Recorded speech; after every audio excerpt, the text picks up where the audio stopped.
Welcome everybody to another session of the Dragon Heist. We had a bit of a fuck up with our video upload on Monday, and I kind of tried to rectify it, but it turned out turning into about 8 hours worth of upload. So that's my fault. I'll try to fix that for next week and not fuck up again. Yeah, I just hope everyone's had a good weekend and getting back into the working week and stuff. Hopefully you're going to be entertained by the session. Lorik will be starting the intro today, so let's hope that he matches up to Webb, really, more than anything. So, well, we have to see. No pressure, mate. Shit. Well, there's no pressure if it's good. So, yeah. So take it on, bro, when you're on. All right. Next episode of Waterdeep, starring Ulrick and his trusty sidekicks. As we started to make our great escape to the secret door, 6 of the most fierce and well-armed guards in Waterdeep bust through the doors like the roof going off at a Justin Bieber concert. But if it wasn't for Dorian trying to skull drag Rainier to the door, it was too late. Captain Staggart walks in, looks around and finds dead corpses everywhere, which raise questions to the hardy adventurers. Somehow Dorian and Rainier convince Captain Staggart to look at the other way because, you know what, he couldn't be bothered with the paperwork. Yeshua decides to take it upon himself and risk it for the biscuit by stealing 2 large paintings from the back room and somehow escaping by using guidance more than he changing his underwear. We get halfway through the room and Yeshua looks at me, then I look at him, and Yeshua looks at me looking at him, knew exactly what Yeshua was thinking. Don't let them know your next move and cast guidance upon himself again. Ulrick was so shocked he didn't even see it coming and somehow snuck out without being noticed. We then go back to the inn and drop the loot off before we continue on our dangerous journey finding Floon. Rainier takes us to his old friend, which is rather a very powerful wizard named Vajra Zafar. He believes that with her resources, we would know the whereabouts of where Floon would be or may be kept. Upon reaching a 4-story stone tower of smooth black rock, Rainier knocks. Suddenly a door appears. It just looks like a black sheet. Radgoran puts his hand on the black sheet and said it felt like cum, so he jumps through without any hesitation as the group follows cautiously. We finally reach to a room where we find Vajra, but Ulrick discovers her being an illusion and doesn't seem to want to talk or deal with people that is covered in filth, and forces us to group party in the shower.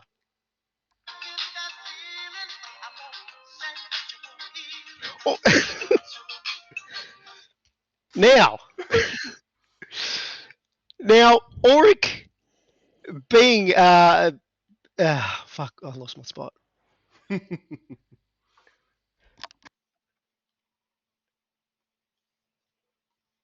Ulrick turns around and casts an illusion to make his dick look like the size of an arm.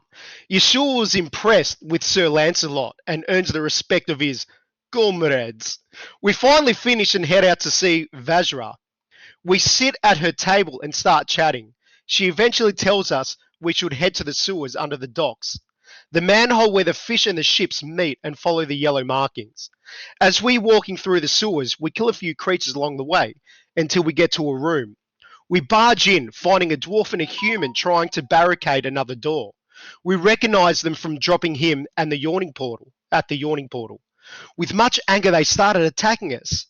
Dorian was so excited he felt as though he had to sit in the corner and bring out a bowl of popcorn and wait in anticipation. Radgoran one-hits the human, then Ulrick walks up to the dwarf and spits acid with such precision he hits the dwarf and the door. As we all watch the door dissolve, with a 100 IQ play, Ulrick makes another illusion of a door. But this creature, having an IQ of minus 100, just busts through, knocking down Ulrick in one hit. We eventually kill the ooze-like creature and the dwarf. We continue through the sewer, approaching another room, hearing a lot of noise. We go through finding an orc beating a human that looks like Floon and a creature that looks like a mind flayer with a pet that looks like a brain. We eventually kill the orc and the pet while the mind flayer jumps through a portal. Upon investigating the area, we find a secret door leading through a narrow tunnel appears to have been dug out. We reach to a dead end and push against the door. It kind of opens up. We walk through and enter a cellar. The smell of hops and beer fill the room. It seems like it must be a door out of the hideout. We are now in a building that is connected to the outside as we can hear people talking. And that's where we are. Very nice. Very nice. Give yourself a pat on the shoulder for What that a one, fucking mate. mouthful. He doesn't get Also, guys, remember, we're celebrating the last days of September. 25% off subs, boys. Let's get them round, boys. Jesus Christ. Now a quick word from our sponsors. If no one, if someone's got no shame, it's a Greek person on a sale. That's for sure. It's for sale, you know. Oh, shit. You can give yourself inspiration for that one. Thanks, man. Oh, thanks, You're man. I'm just trying to on-sell, you know what I'm saying? Not you. Oh, Christ. Alright. Alright, I'm going to move us now on over. So, just like was described, now you've all entered into a cellar. The smell of hops and beer fills the room. You can tell that this seems to have been a back door out of the hideout, as you're able to hear sounds of the streets above you. The room itself, just visually by what you can see so far, is just filled with brewing supplies and other worthless clutter. And that's where we begin. You're currently we currently got Floon with you. You did heal him a little bit, so he is able to stand on his own. Just starting the sounds. It is a little quiet, that is intended, but if you want me to turn it up, please let me know. And yeah, alright, take it away, boys. What is this stench, comrades? I think we should investigate.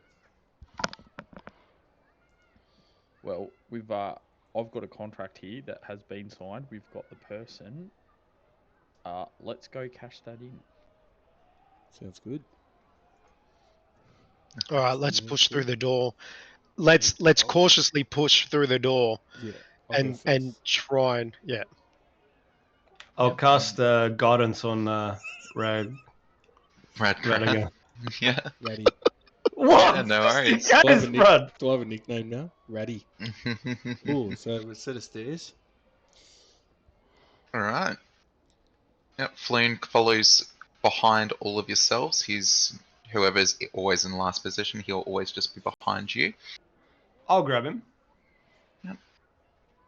Alright, awesome. And cool. You guys just going to ascend the stairs? I don't know, should we Yeah. check it out first or nothing in here? Nah, it's all clutter and stuff. Nah. Yeah, so it's just filled with like brewing supplies and other worthless clutter. You do see that, like, there's a few kind of like large barrels that seem to have been tapped. That are kind of like leaking out a liquid of some sorts. You get like just the smell of it. It just smells like ale. So someone's just brewing their own stuff down here. Interesting. Dorian just snakes over and just gets a little finger of gets his finger out and just has a bit of a taste. Yeah, easy. Would you be able to turn up your microphone, mate, as well? You're just a little bit quiet on my end. Sure, is that better? Not really. Hang on, I'll sort it. Alright. I still heard that. You dip your finger, you have a little bit of a taste. Just a tip. Oh. I mean, like, it's not great, that's for damn sure. It's definitely alcoholic, but it doesn't taste fantastic. Comrades, we're not going up the stairs or what? I'm really not liking the smell, so let's ascend. Alright. Let's go. Easy. I might stay down here with the ale. No, Yeah, just just stale ale. Stale ale.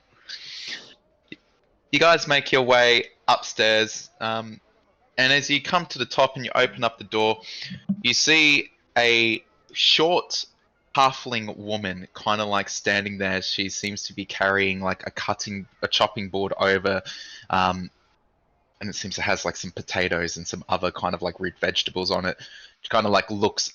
Who's the first one through the door quickly? Me. Was it Radgoran? Yep. Yeah. Looks at the half-orc standing there, and just kind of like she is frozen. And I Because of say- our presence. Yeah, I say, hello, little lady. Not really realizing that it's a halfling. She like drops her shit and just starts running like through the house, and she starts yelling out, "Sherman! Sherman! There's people in the house!" This doesn't look good. Can I look around to see if there's any windows we can bust out of? You're currently in like like a little kind of like hallway right now. It's not a very large property wherever it is. You see that just around the side there's like would have been like a dining area, and there's a front door there.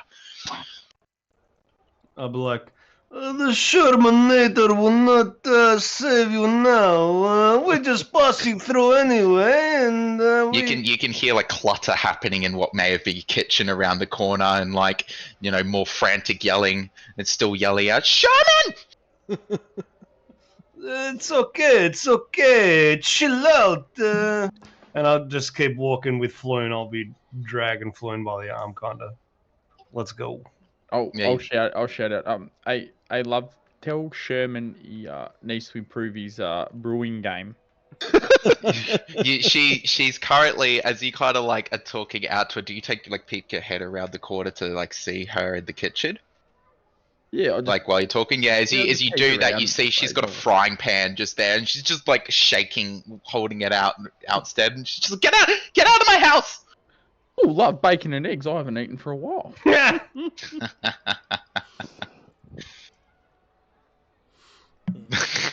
think we should leave this lady alone. There is no sign of Sherman yet. No, I'll just keep I'll keep going. Yeah, you go out the front door. Yeah. Yeah, easy. As you all kind of make your way out the front door, Floon's kind of like apologizing under his breath. He's like, I'm so sorry. As he kind of like, as you can't all lead him outside, and you all come out on. As we're going through the front door, can we, Mhm. because it's a hideout connected onto a fucking sewer, like, is there like any faction markings anywhere in the house? You can give me a perception check.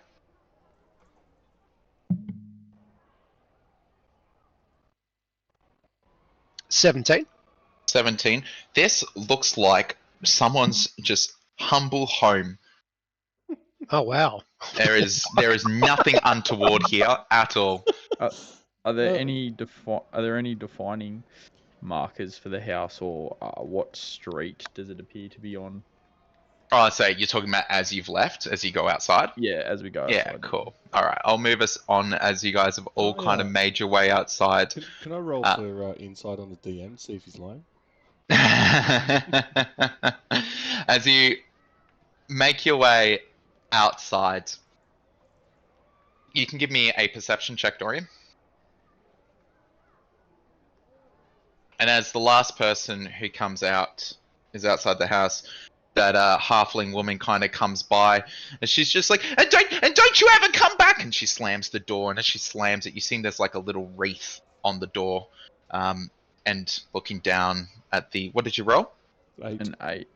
An 8, yeah. So you look down and you can see that it's there's a doormat there that says like welcome in like really friendly handwriting. It's like like this is simply a humble special. home. Yeah. You kind of, with your 8, you kind of scan your whereabouts to get your bearings on like what winding street you've just landed on. You know you're in the dock ward, but you're not really aware of anything else. Does anyone else want to give me a perception check? Yeah.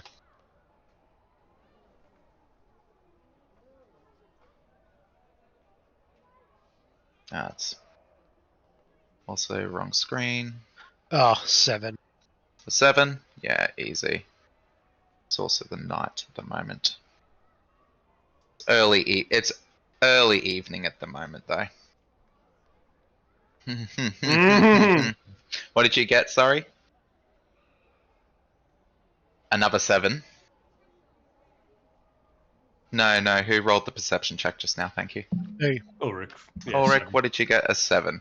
Alright, yeah, you're also very similar. What you can see is like, the evening kind of has just brought a little bit of a shift to like the Dockward's energy. It's taken on a much more relaxed, jovial atmosphere. The taverns and inns that are kind of like along the area or along the waterfront are filling with patrons and the sailors, and you're seeing like rather like equipped people also walking around. They must be like adventurers or maybe bodyguards and stuff, and they're all kind of just talking amongst themselves, making their way into different businesses, for a hearty meal or for a drink. You're noticing as well there's a couple bards and other minstrels kind of like setting themselves up on more populated corners here, just getting ready to provide some music and some entertainment for the evening in hopes of getting some coin. The only other thing of note is that you're seeing that like street vendors are kind of, you're noticing that they're kind of packing up for the day as well. They're doing it quite quickly as well, as if they're trying to not attract unwanted attention from less desirables that are kind of like expected to come out in the evening in these kind of rough areas. Otherwise, with your 7, you're still not really terribly aware of where you're located. From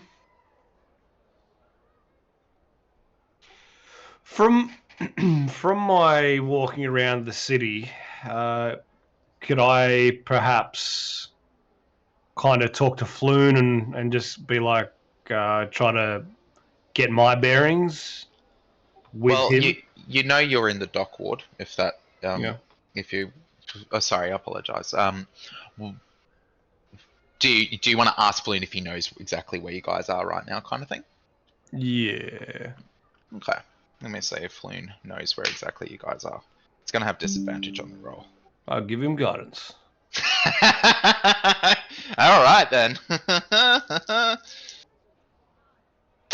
mate. No, I mean, like, guidance may make or break this. Oh, it made it.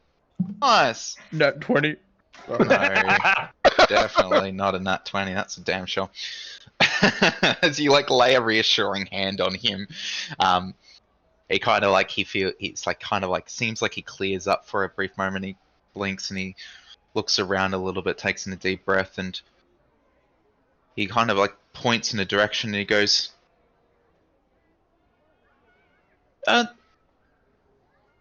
did Rainier come with you?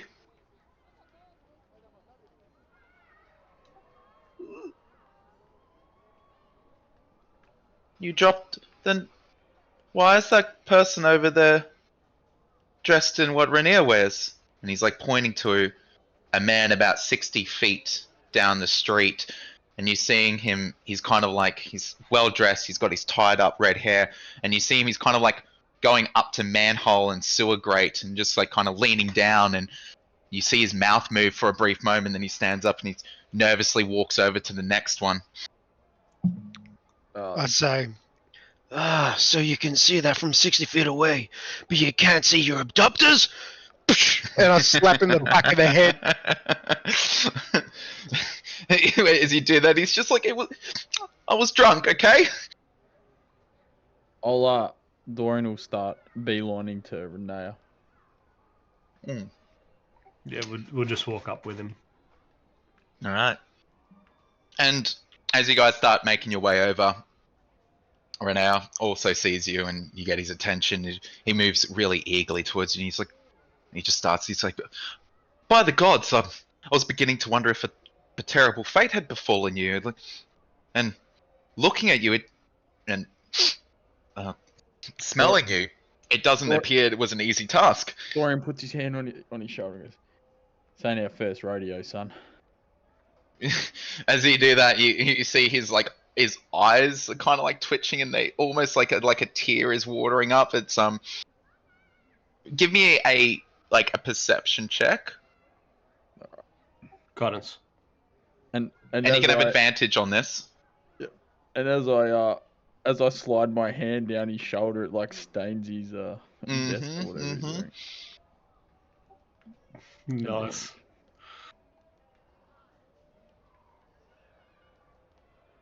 Oh my god. A 7 again. Oof. I gave you guidance. I gave you guidance. Oh.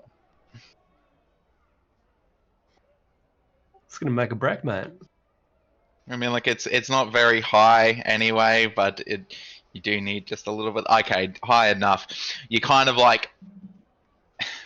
becoming like aware of how you smell now that you're outside in like the salty sea air, and what you smell like is quite the contrast. As you slide your hand, you can see that Renair, he tries to act composed, but you do see that he's a little bit like, kind of like at the motion. Floon suddenly bursts through and he's like, Renair, I knew you would escape and find aid to rescue me, and I thank you, friend. I thank you. And I thank you adventurers for rescuing me as well.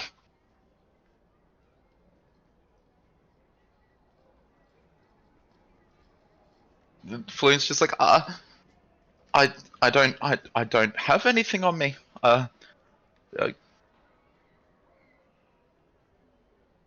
René like kind of looks at you and he just kind of like raises an eyebrow, and he's just like, and looks down at Floon and he goes, and they too found and rescued me.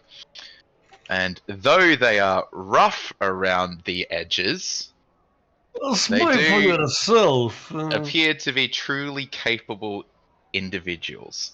And as they have advised myself, it was in fact Volo that hired them. Look, you... Go. You go, you go. No. Look. Oh, yeah, you go. So Dorian goes, I'm hearing a lot of this, and he's moving his hand like a mouth. He goes, not much of this, and then he rubs his hands together. Look, what Dorian says. You know what? We got onto this mission. Volo puts us on, and he says, we go meet this flown guy. You know, we get some coin or this. We did not know we were going to be saving a noble. You know, that's triple price. And you know, to people, noble, that's more money. Let's go over to Volo, and he can make good on his deal. Unless they can tell us a bit more about these 500,000 dragons floating around the city that we may be able to acquire. Dragon, I very much like a dragon. Or very much like 500,000 of them. René just goes, how about we go back to the yawning portal, ensure that you get your payment, and then we can progress from there. Dorian pulls the exact contract straight out of his bag and he just pats it. He's like, yep, let's do that. I don't mind this, Dorian. Very, very smart individual. Yes, let's do this, Dorian. Yes. And perhaps a bath. Alright. Well, Floon, let us lead our friends. Last time I had a bath, there was a minor illusion I wasn't that fond of. But anyway. We ended up being very minor.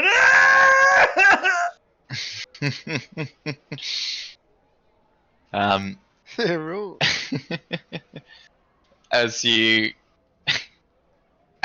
all travel back towards the yawning portal. You enter the castle ward. There's horse-drawn carriages that are now illuminated by flickering lanterns. They ferry patrons to and from taverns and theatres in their different wards.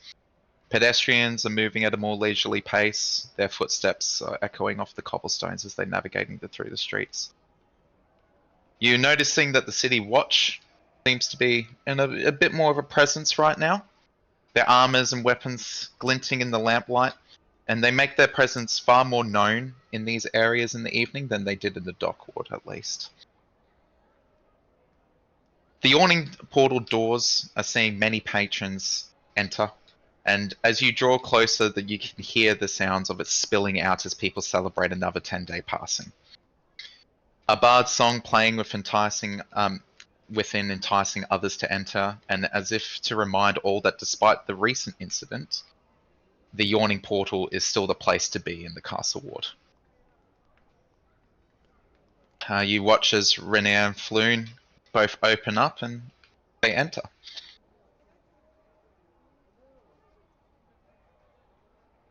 Easy. Yeah, I'll keep going. Same. And following Yep. them too. You should always check in with Dorian. That's exactly right. Let's just throw ourselves over to our great yawning portal splash art, right? Alright. As busy as ever, the tavern's barmaids quickly move between tables waiting on all kinds of individuals. Dorian is behind the bar, serving some older gentlemen. They appear to be old friends, just judging by their smiles and laughter. You can see that they all seem to be reminiscing of some kind. Dorian seems to be paying particular attentions to them. You attract a few glances as others move near you, however, and most seem to be quickly covering their noses. A tiefling sitting nearby speaks out what everyone else is thinking. Looks at Radgoran and the company that's just entered, and he's... By Zariel's burning desire! Have you lot been swimming in pig shit? No, good sir. Human shit, actually.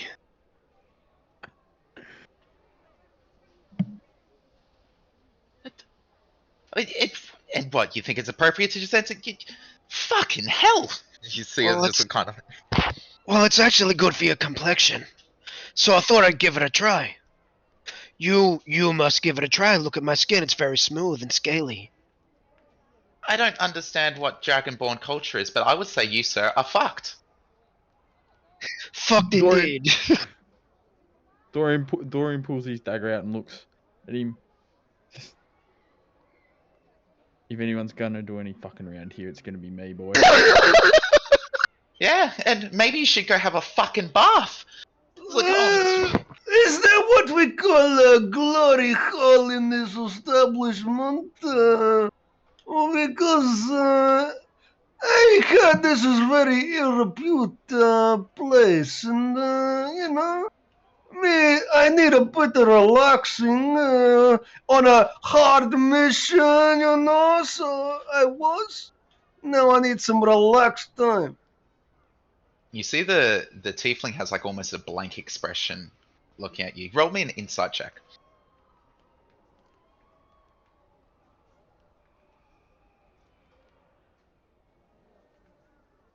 Fucking bang! 24, boys. Wasn't Amazing. A 20, but 24.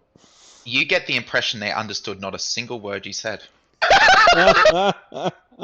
I'll look at him and I'm like, and I'm not,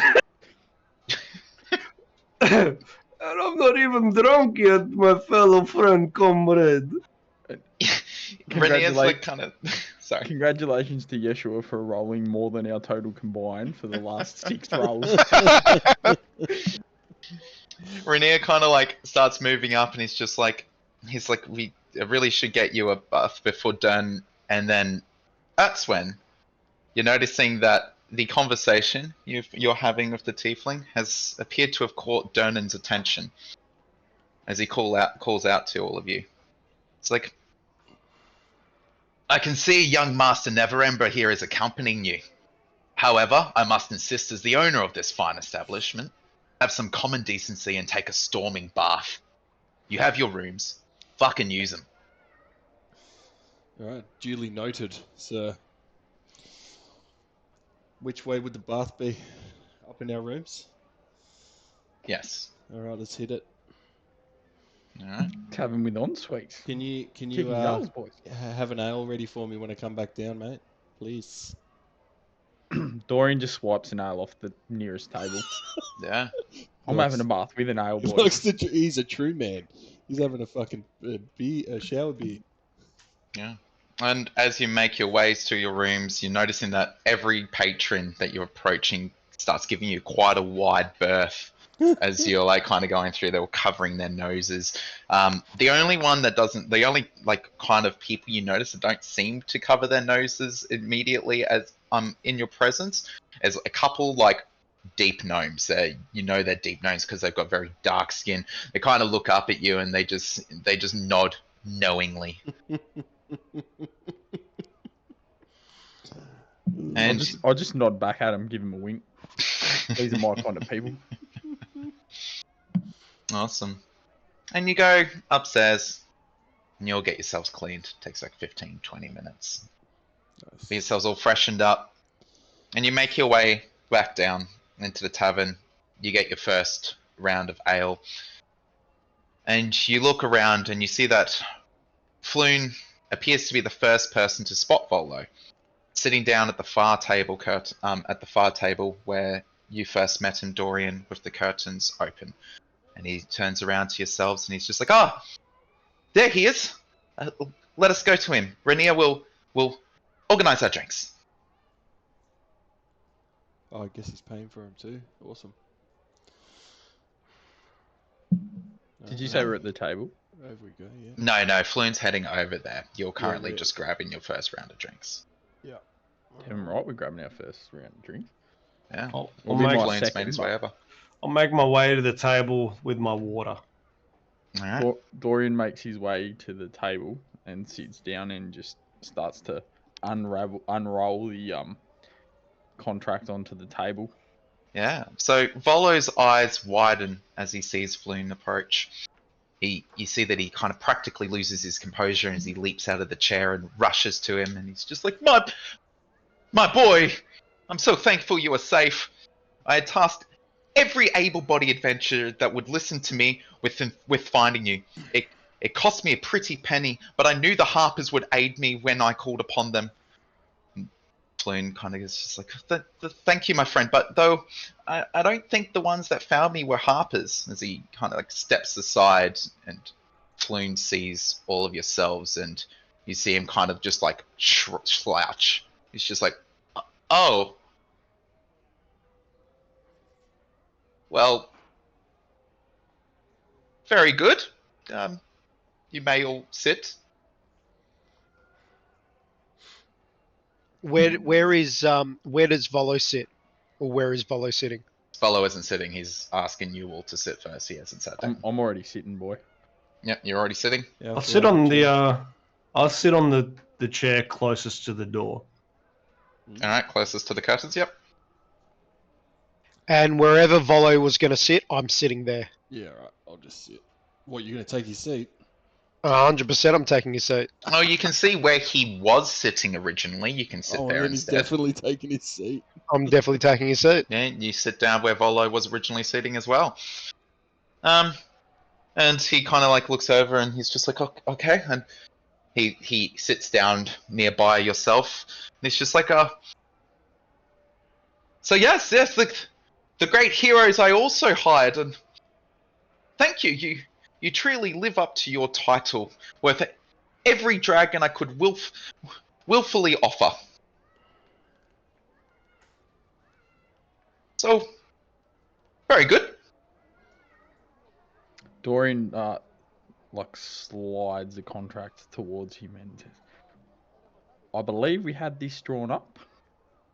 And what is that? It's a contract. A con? What does it say? It says if you don't pay us, I get to put you on my wall. Yes, you all got your payment. 10 dragons, down payment, from the beginning. Yep. And The rest? mighty fine job, you found Floon. 10 dragons was as a startup. Now what do we get now after task complete, and we get Renair as well. I do not know anything about Renee, but you found Flume. That was what you were hired for, and you get your payment. Why? What does the piece of paper say otherwise? Like how much? What else? What else? This is going on. I'm just sitting here cracking my knuckles. I'm like leaning forward a bit. Give me an intimidation check, and you can use your strength modifier instead. So All right, so roll your. Do With you guidance. have intimidation as a proficiency? let me check. No, athletics and perception. Okay, cool. Then yeah, just roll your strength check then. Strength, yeah. With guidance. With guidance. All right. Good, because of a fucking 7. What's it with these 7s? The D4, where are we? So 10. Okay. I would actually correct myself. You can have advantage on the roll because you do have everyone else kind of like chiming in at the same time. Extra roll coming in. Even worse. Not one. Right. Cool. So we'll leave it at the 10. You see that Volo's kind of like he doesn't really notice your display. He seems to just be more shifting, and he's just like and you've slid the contract over to him, right? Yeah, Nick did. Correct. Yeah, cool. He's like his eyes are darting to it, and you see Flume kind of grab the contract, and he just opens it up. He looks at it, and he's just like, I have no idea what any of this. You signed scribbles, right? And he hands it over to Volo, and Volo unravels it and reads through it. And he's just like, yes, 10 dragons as agreed, and yes. Well, kind of he like kind of rolls it up, and he's just like, well, you see that I hired anyone I could find, right? You understand, right? Like, when a dear friend of yours is in danger, and you too would try every possibility. So, I regretfully have very few coins left to spare. Oh, this is very bad news. Dorian stands up. Okay. And grabs. Kind of marches over towards Volo. Yep. Okay. Marches over towards Volo. Yeah, and as you're marching, and he puts up a hand, and he's just like, but never let it be said that Volo reneges on a promise. I have something much more valuable, worth nearly 10,000 dragons. In fact, he looks at his satchel, and he reaches over to it, and he starts pulling out papers, and Ulrick, you're seeing like notebooks and all kinds of just loose leaves kind of come out until he grabs a kind of like a scroll of his own, and he pulls it out and he unravels it really nervously, and he's just like, this is a deed to a rather remarkable property right here in Waterdeep. In fact, it's the grandest piece of real estate in all of the North Ward, and as you would know, the North Ward is where nobility lives, and where one such as myself and it is yours. Granted, we'll obviously need a magistrate to witness the transfer of ownership. However, I can arrange the meeting first thing in the morning. You don't even need to be there, but it will be yours. Actually, doesn't sound too bad, boys. What do you think? You got anything else to sweeten the deal? You could keep the 10 dragons I gave you originally. Oh shit, he might be onto something. Oh my god, man. It's a deed to Trollskull Manor. It is the opulence of it. It's its majesty. He like kind of like looks over at Flume. He's like, help, and Flume's just like kind of like staying out of it. How So- many bedrooms are we talking? Is this what aspect is it? North, south, east facing? It stands on its own, and it's the largest building in all of Troll Skull Alley, and it used to be a tavern, so it has many rooms, I believe. Tavern. Okay. Tavern, is it? Hang on. Everyone stop. Everyone stop. Is there ale on tap? Yes, I would say there would be. We have ourselves a deal. At this point, Rainier kind of like arrives with the beverages, and he's kind of like hearing. He doesn't hear you have ourselves a deal. He hears like all this argument, and Volo kind of like scrambling, and he's just like, "What is all of this about?" Volo kind of like looks over at him, like pleading eyes. Well, Renee, your friend here had a contract. I point to the contract.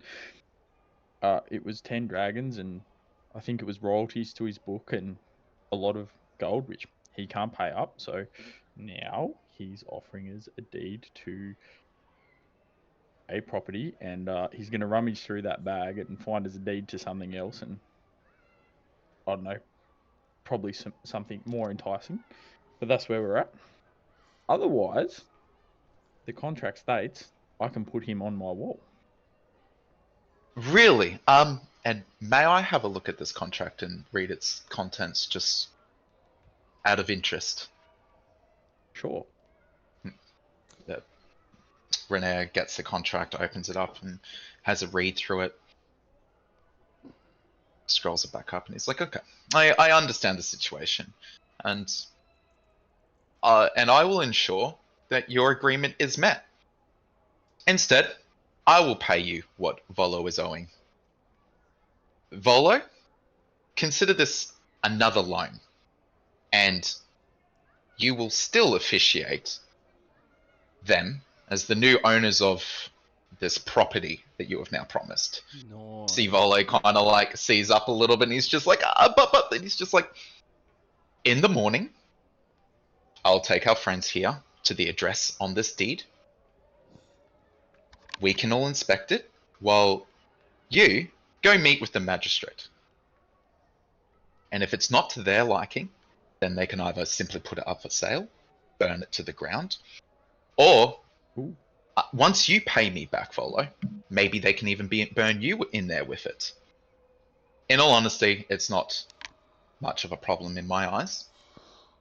But Flume will be going with you to ensure that this happens, and sees that the magistrate does it. And quite possibly to ensure that you don't run." You see Volo kind of like just shrink down a little bit more in the seats, and kind of like puff out his chest a little bit, and he's just like, "Okay." Can I cantrip an apple eye tag in his back pocket so I can keep track of you? You wanna?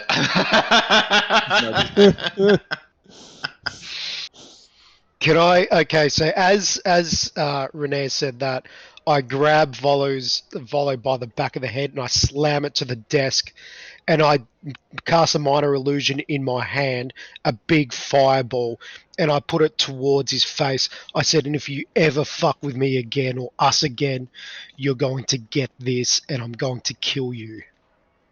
Okay. Let this be a warning." Alright, so he slammed into his head to the desk. Yep, and as he sees the fireball, can you give me an intimidation? Was it with advantage? Yes, you can have advantage with this one. I like the cut of Ulrich's jib. A one of the two. While this 21. Dorian looks at 21. Radgoran and is like, "Ooh, butt plug's got his big boy pants on today." You see Volo kind of like nod like quite excitedly. He's like, yes, of course. And as he let go of him, he's just like, and he kind of like straightens up and squeaks as he talks. He's like, that settles it. Tonight we drink and celebrate, and you may sit all with us and enjoy a night of Rainier. And ask me anything you need to know about Waterdeep, and And then I will get you your property tomorrow. I need to be excused for a moment as you see him kind of like stand up and he kind of like walks really awkwardly. Ulrick and Dorian give me perception or insight checks, either roll.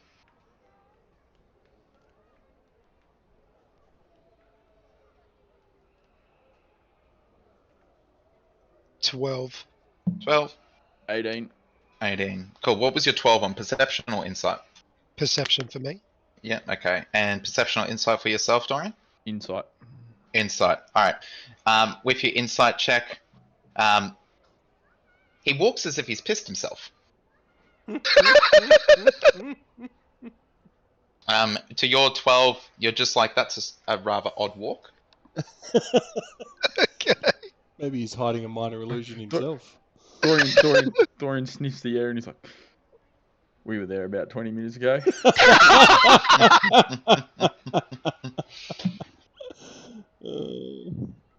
All right. So yeah, now you have the rest of the evening to yourselves.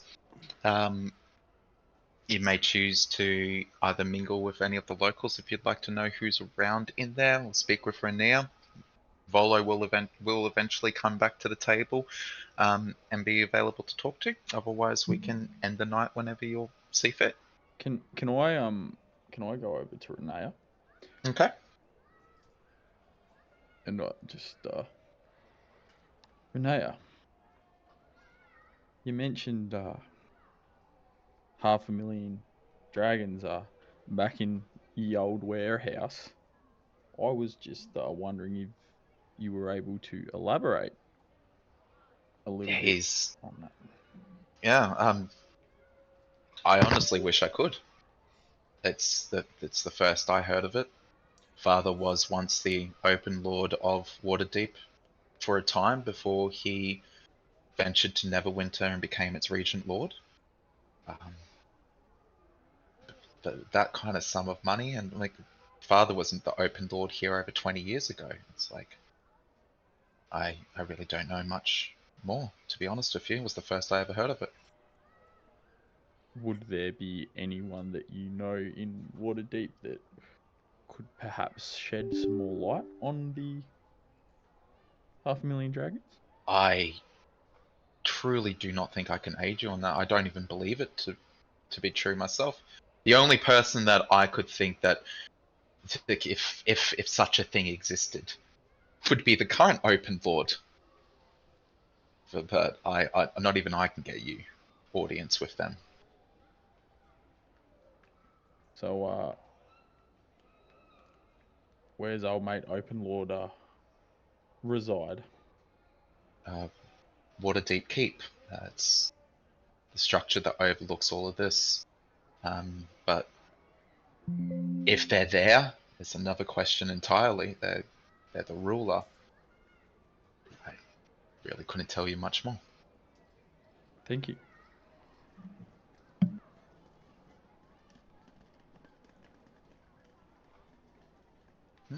Anyone else? I Doing walk out of anything the in room. particular? You walk out of the room? Yep, I walk out of the room and I sit at the bar and I ask for the barkeeps for some milk, and I scout around the room. If I see like any of the Yagra's enemies or any like other opposing factions or anything like that. Yeah, give me a perception check.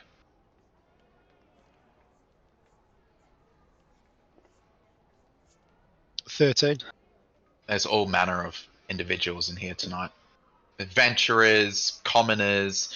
You spot a couple well-dressed individuals mingling amongst themselves.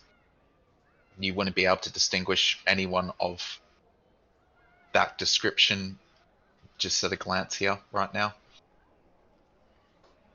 You're not even terribly familiar of who Yagra's enemies could be.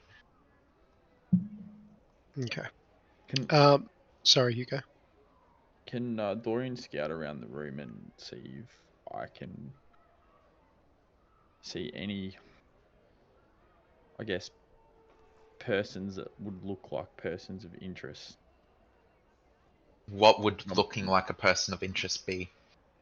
I don't know, someone unusual that might look out of place for being in that tavern, or someone that might, I don't know more than just a commoner about Waterdeep? Is there anyone else with like maybe a noble attire on or something like that? Yeah, It's as not- mentioned, there's quite a few people that seem to be far, like, you know, above their station being in here. Like, well, sorry, this place is below their station being here. You know, Renier as an example, Volo as an example, Floon as an example. The only other one of particular note would be one of the fellows that is currently sitting down next to the bard, who's currently like retuning their lute. There you go. He's a shorter fellow, but he very much seems this place is below him. There you go, Dorian. You can start with that man over there. Try not to kill him. Alright, let's do it. I head over to old mate sitting next to the bard. I turn to Yeshua and I go, can you remember the name of the place we're going to acquire tomorrow? Troll Alley Manor? Troll Skull Alley. Troll Skull Alley Manor. Something like this. Fucking useless. Look, I actually didn't write it in my notes. I'm a man of the cloth. You know, I don't worry myself of these little incidental things, you know. I don't know about man of cloth, maybe man of touching cloth, but anyway. only when I'm scared, you know, but not often. I head towards old mate that's sitting next to the bard. I want to humour Okay. myself, so I'll follow him. Okay. I look over at Radgoran and like shrug as if like, are you gonna come and Yeah. Yeah, alright. I'll pick up my ale and I follow. have a look? Like, Do you me pick come one too. up? I look over at you and I put like my 2 fingers in the air like you better bring another one. Oh, yeah, okay. I go to the bar on the way and grab one for him and then come over. Alright, we head over to old mate and not super intimidatingly sit around and or sit around him. We just I kind of walk up to him. Look a bit out of place here, mate. What would a noble like yourself be doing in a lovely tavern like this? Kind of like looks up at yourself and he's just like, well, you see, Durnan is an old friend. Ah, Dorian, the dude with the cool sword. Yes, I got to see that last time. How do you and Durnan, go back? How old are you, boy? Old enough to understand what you're saying. Probably longer than you've been born. And how did you meet? Kind of like looks at you curiously. I'm Mert. And he holds out a rather, like, kind of like calloused hand.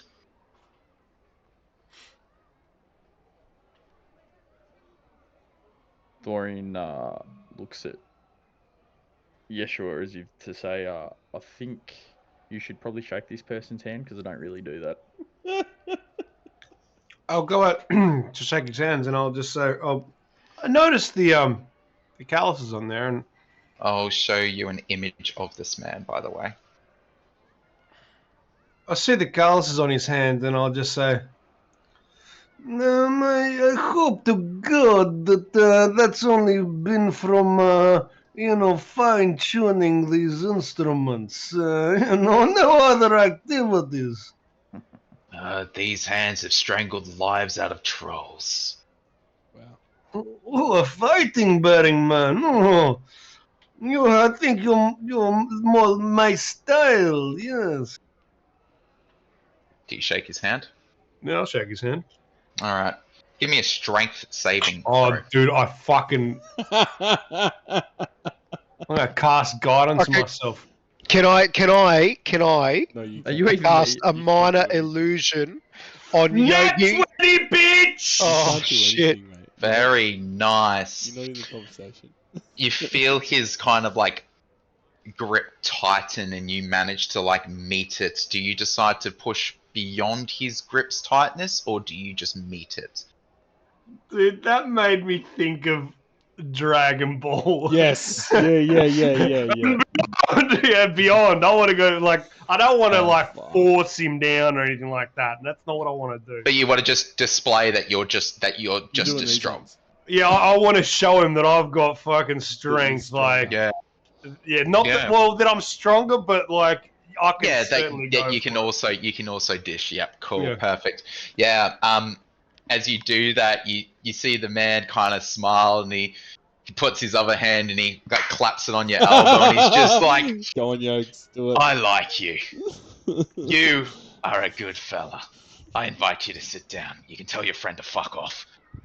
Hey, Dorian, fuck off, Mert. No, he's not too bad. Mert, you give him a chance. He's not bad, people. He's Dorian- not bad.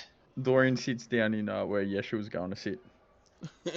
Look, Don't I give mind him him. my chair, you know. Man's just like, alright. Well, he ain't getting a drink on me though. However, you can. What do you want? The finest wine that this tavern has to offer? Look, I'm not much for the wine drinking myself, you know. I'm looking after these bad puppies. So I'll get some water. I know, not very good, but, it make do for me. Some water. Yeah, yes. Kind of like leans back and then in this like overwhelmingly booming voice, I can't yell, it's late here. He like yells out, he's just like, "Darn him, you old fuck! I want the salamander wine again. And try and get this man some proper spring water." What a sicko! You kind of like see the gaze as Durnham kind of looks up from the conversations he's in, and he's just kind of like kind of moves over and starts getting the order ready. Dorian looks at Yeshua and just shaking his head like, this person is not right. And then How can you not drink ale? I pipe up and ask for a glass of the wine that he's wanting to drink as well. As you do, Rainier kind of like leans in and he goes, "That's like 10 dragons a glass." Yeah, no, What? I thought he was paying. Isn't that right? Are you in that conversation? Because I thought you were still over with Rainier. I walked over with them. No, he walked over. He got You me. walked So over? Dorian, Yeah, he got Dorian me. ushered me over, and then I reach out Oh, my hand. okay. I reach out my hand and I go Radgoran. But you, I'm trying to insert. Oh, myself in. okay. You're trying to assert trying to yourself get a- as I'm well. trying to get a free Right, drink. right. He looks at yourself and he just takes your hand and he meets whatever firmness you meet with your Yeah. handshake. If you wanna push to see how strong you are, you can do a strength check if you want to, or you can just I think meet. we're good. I think we're good. Okay, yeah. yep. He just shakes it and he's just like, I'm humble. "Well, Matt, now, what can old Mert do for you?" Looking at Yeshua. He's like, oh fuck, I gotta stop eating. So, Mert, we got a friend over here, Rian, and she has no idea. Sorry, he. Very confusing these days, you know. Bit like old mate's accent. And he says there is some dragons, 500,000 are gone missing somewhere, and maybe there's some kind of quest to find them. Would you happen to know of any information maybe leading us to this these dragons? Wouldn't have a clue about such an amount. I'd say the story's bullshit. Okay, maybe... The... Sorry, I butt in and I say, I wouldn't be entirely sure about that. We went into a warehouse that looked like there was quite a bit of forgeries and stuff going on.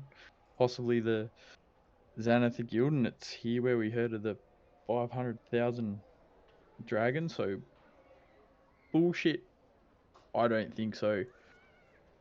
If Is a there bunch of dumb thugs from the Xanatha Guild, who are so lowly that they don't even know what their leader is talking about 500,000 dragons, I would probably say it's a load of shite, mate.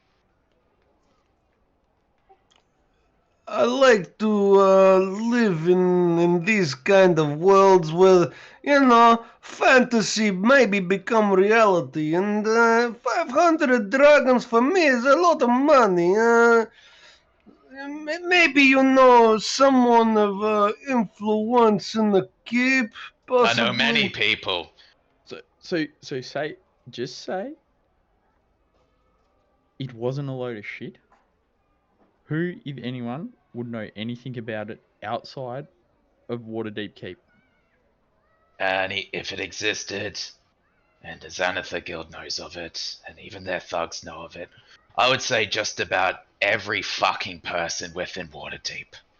And now, since this is the first time I've ever heard of such an outlandish amount of money that's apparently just sitting around here, I would say it's a load of shit. Okay, we'll keep looking. That sorts that.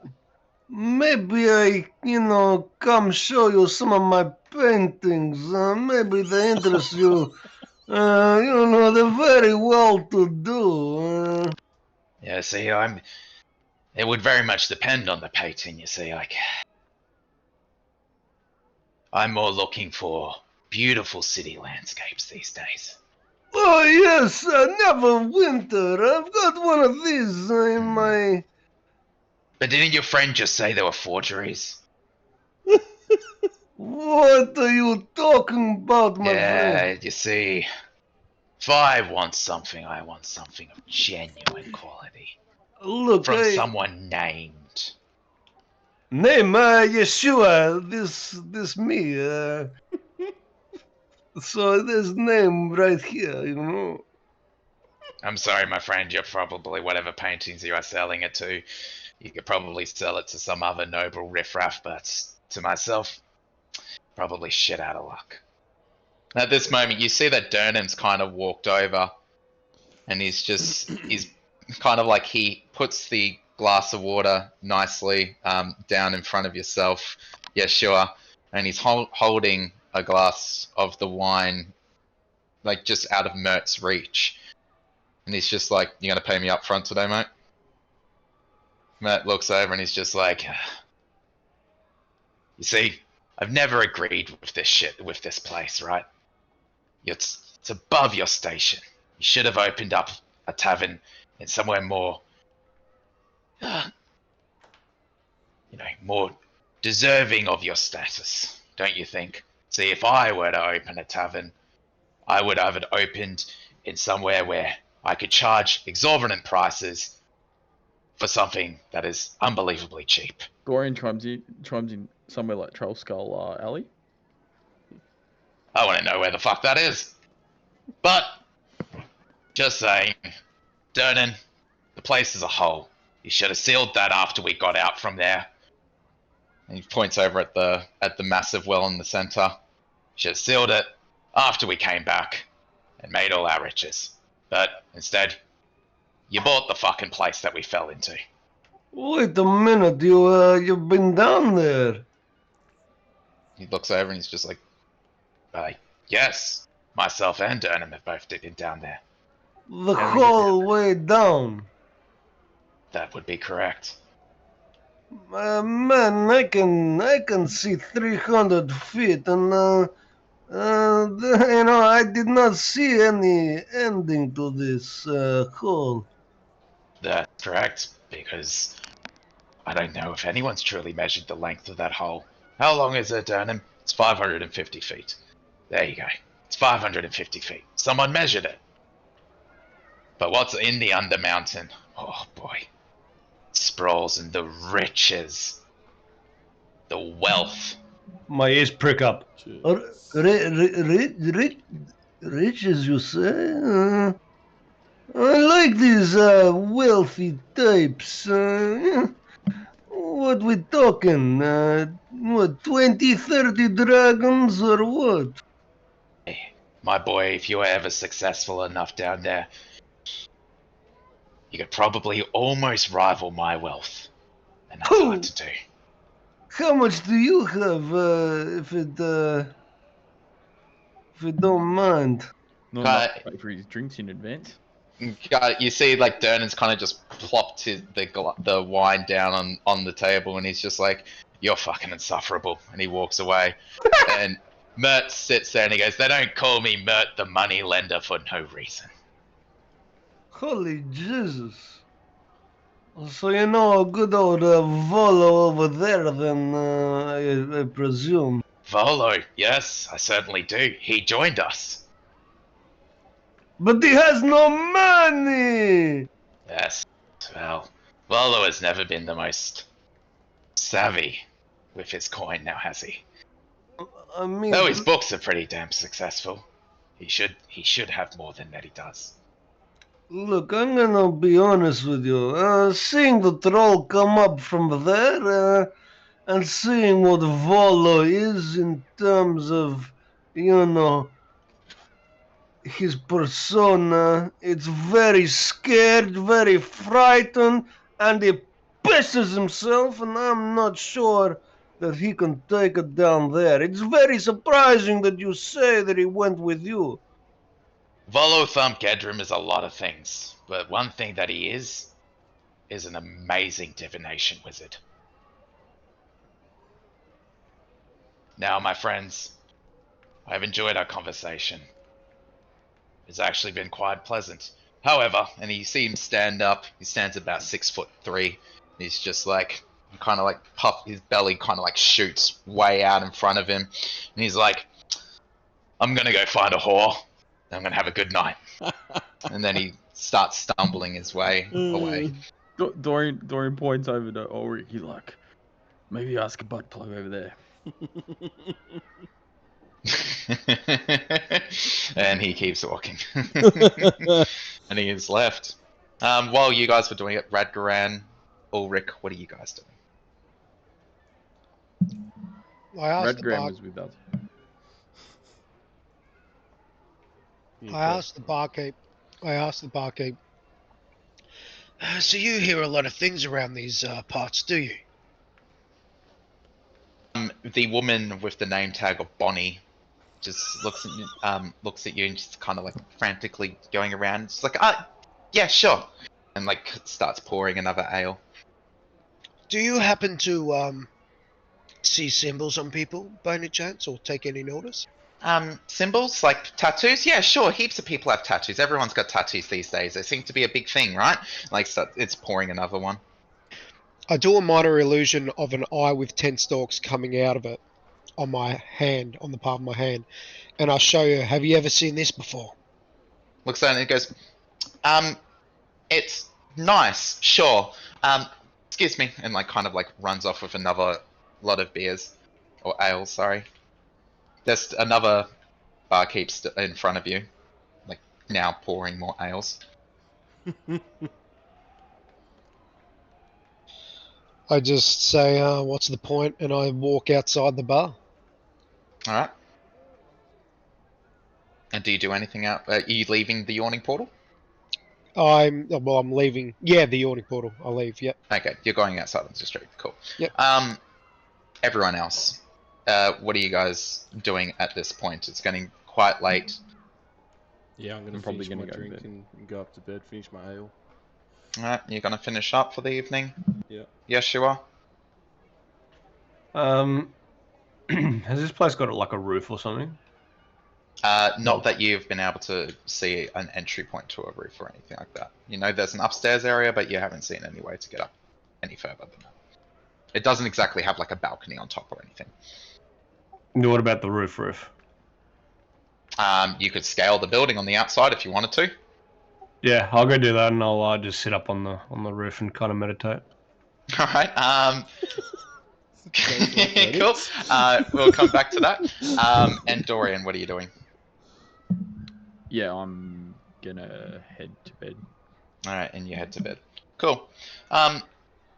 Ulrick, you go outside. You're seeing that there are people kind of like walking along the street. It's getting quite late at this point.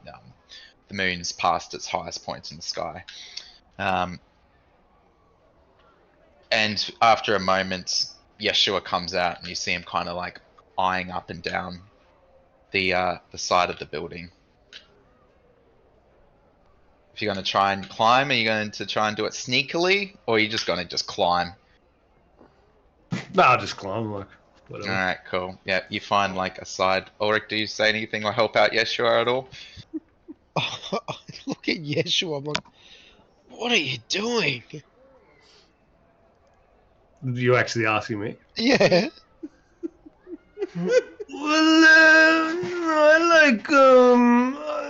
I like the dawn and very dark places and all this stuff. So I'm heading up the top for a bit of a view and where I'm at peace. Let me guess, this is what you do in your country? In my country, I fuck everyone I please and I do whatever I want. But yes, more than anything like that, yes. I just shake my head and like, okay. And then I just put my fucking hood on and I just look at him trying to climb. Yep, cool. Alright. Yeshua, give me an athletics check. With the guidance. With God. I cast guidance. Cast guidance. 9. 10? 10. 10. Yeah, you find your place in it. You kind of like, as you're climbing up, your like foot slips off of like a windowsill and you knock over what would have been a pot plant there as it kind of like goes crashing down, but you manage to still scramble yourself up and you get onto the roof. It's not a very large building. It's 2 stories, so the roof would technically be like, nearly 3 stories higher in the air at that point. And yeah, you're on the roof. Unfortunately, you don't get like beautiful city views here. Like most of the other buildings here are either kind of like trumpet. Blackstaff Tower kind of like casts a real glaring shadow over it. And it's like stands out like an eyesore. And then the cliff that kind of like hangs over Waterdeep at this point, you kind of like, getting the full idea of like the sheer size of it and the keep that's on top of it. But yeah, you're now on the roof. Cool, I'll just, I'll sit up there. And depending on how it's kind of structured, I'll probably put my back on it, so I'm kind of laying back like this and kind of close my eyes and just breathe in the air and... So you would say you're kind of just going to meditate? Yeah. Yep. Awesome. All right. Ulrick. Sorry. I'll do that for a few hours and then go to bed kind of thing. Yeah, easy. All right. Ulrick, currently just standing on the street. What are you doing, mate? Okay, so I go down an alley, like I go around like the building and I look around to make sure nobody can see me, and I cast an illusion on myself as a shadow.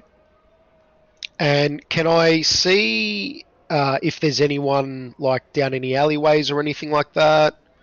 So you're going to say you're just kind of like moving along. Well, give me a stealth check, just to see how like successful you are with this. It is night, it is dark, so and with that cast, you can give yourself advantage to it too. Oh, okay.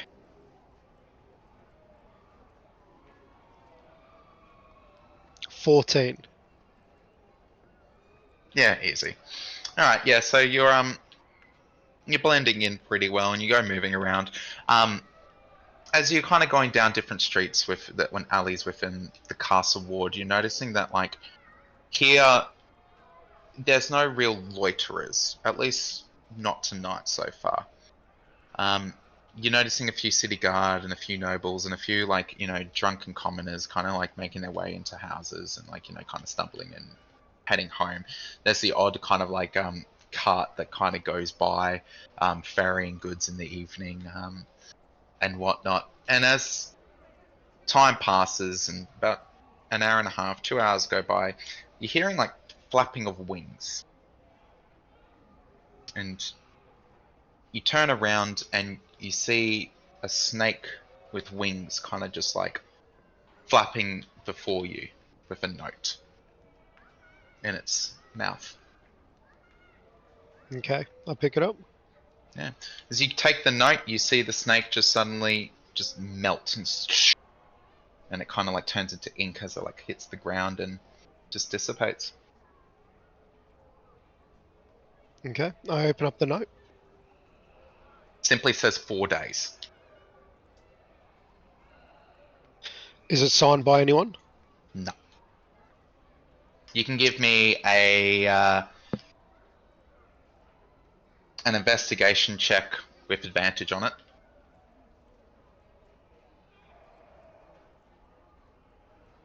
Natural 20. Perfect. You know that this means that you'll be contacted in that time by someone within the Zentarum.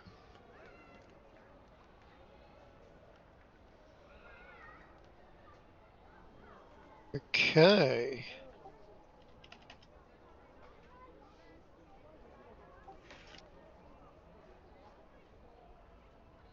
Okay. Cool. So, can I go up to the commoners that are like, sort of like, falling over and struggling to get in? Like, are there any? Can I just do some sleight of hand and pickpocket them? Yeah, okay. Yeah, okay. Give me a sleight of hand check. Hang on. 14 for your stealth. Give me another stealth check first. With advantage again? Not this time. Oh, fuck. 7. 7. All right. They will have. We'll say that you find like a lonesome commoner. They will have disadvantage on this. Okay. I do sleight of hand to pickpocket. Yeah, they are completely unaware. Give me a sleight of hand check. 15. Cool. You managed to snatch. Roll me a d4.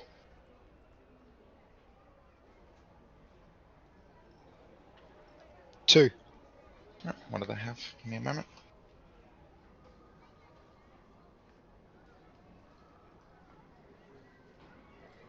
Okay, yeah, you managed to snatch their coin purse. You can add 1 silver and 2 copper to your inventory. Okay.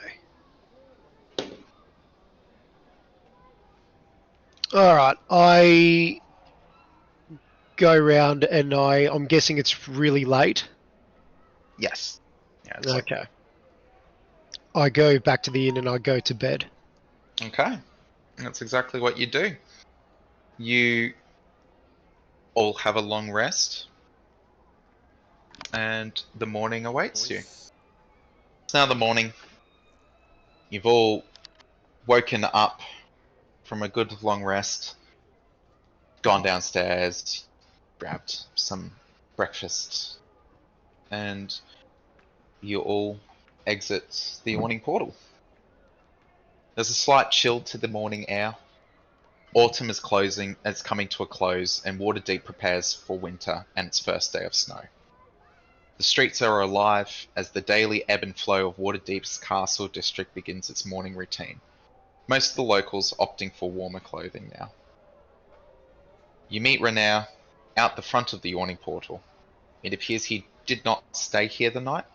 and he has some fresh fruit in a paper bag, but and he seems to be holding some fresh fruit in the paper bag. As he sees you all, he kind of holds out, and he's just like, apple? I definitely take one. I'll take one. I'd I'll take take one. one. I'll take one and bow my head. Yeah, easy. Let's go here. Fantastic. Alright. I'll say to the group. So there's fun facts about these apples. They say 1 apple a day keeps me out of your way.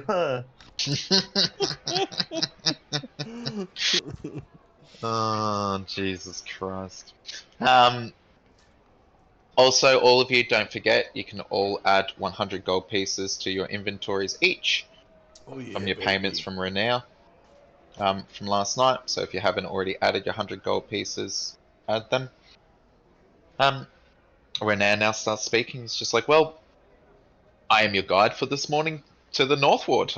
Floon and Volo left earlier to ensure Volo actually got to the magistrate the first thing, just so he could get the deed officiated and you into what is promised. So, if you're all ready, I guess we should start heading off.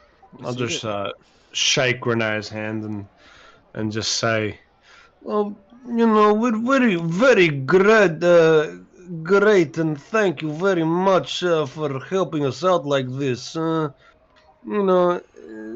was very fortunate that we met you when we did and saved you from the warehouse there. And I just like bow down my head as well. No, he's just like I too am very thankful that you were right place at the right time. Yeah, I don't think it's ever harmful to have too many friends.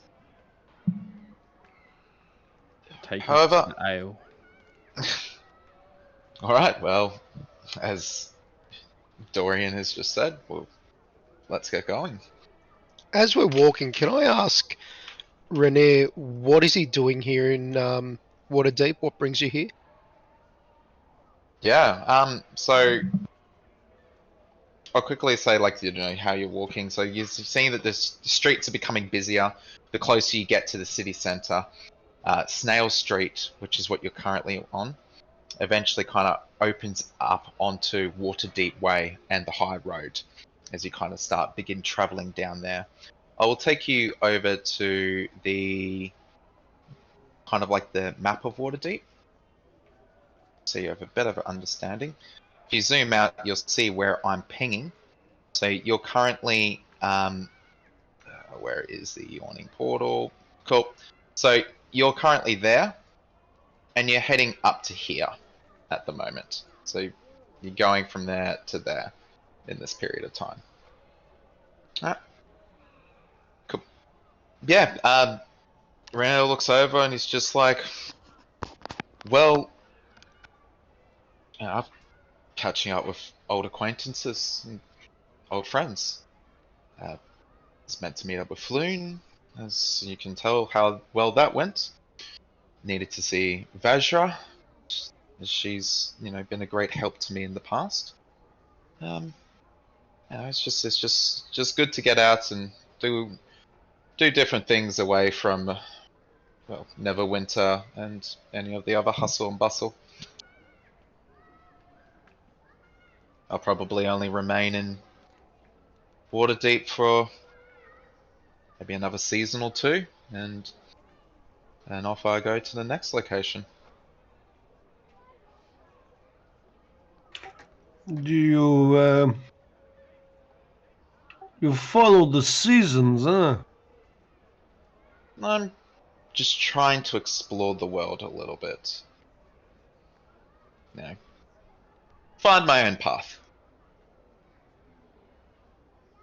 And what may they be? Would that involve trading or? If I had the answer to that, I'd feel I'd probably know exactly what direction I'm going in. And as you continue walking, he kind of goes, he's just like, Waterdeep Way and the high road right here. It's just like a... This here is basically the heart of the castle and trade wards. These two roads will lead you everywhere in Waterdeep. You can get to anywhere you want from here. And you kind of approach a sidewalk as you guys are all talking. And as you stand there at an intersection, you see a mage sits atop a podium that stands about 15 feet tall in the center of the road. A green orb hovers just below, and after a short moment, the mage flourishes a hand and the orb glows yellow and then slowly gets to a deep red. All traffic stops, as if some invisible force has suddenly commanded them to. And you see as many pedestrians standing on the curb all begin moving across the roads. Renair begins crossing and yells out, quickly now. The magisters of the Traffic Authority and Roadway Guild get quite upset if you dawdle and interrupt the flow.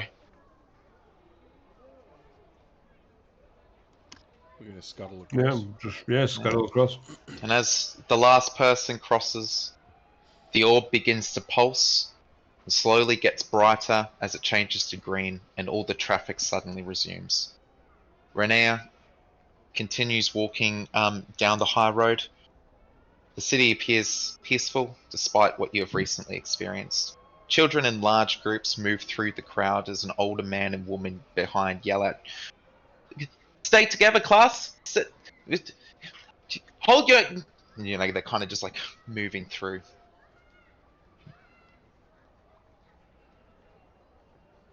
You continue down, and to your east, you see a street marked as the Coffin March, and a parade of people all wearing black.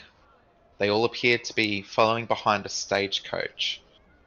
There also seems to be a clergyman or a priest following them wearing white robes and swaying a censer that's shaped as the sun. If you're curious as to what that is, if you've got proficiency in religion, you can roll me a check. I'll give myself guidance as well. Yeah, of course you do. Where'd you roll? 11. 11, it's enough. You can see that's a priest of the Morning Lord.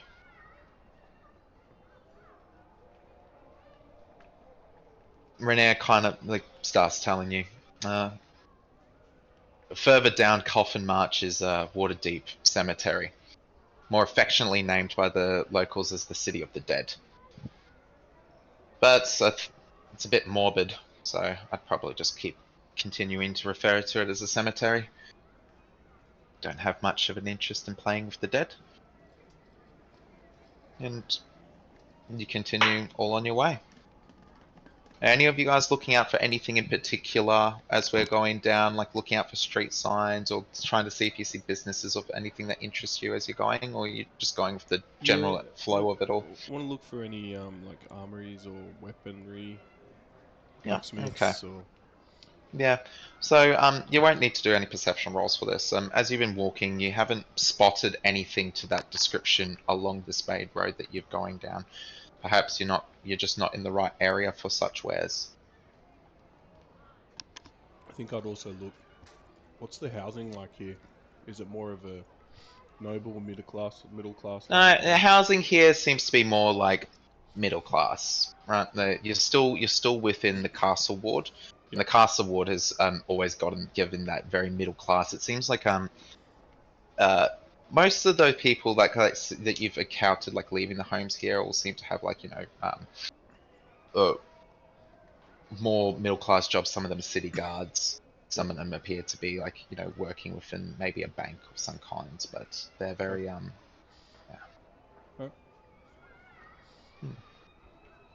The high road. So you've continued down. I'll ping where you guys are now.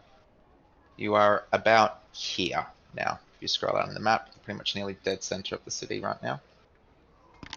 Yep, got it. The high road eventually opens up into a sprawling marketplace.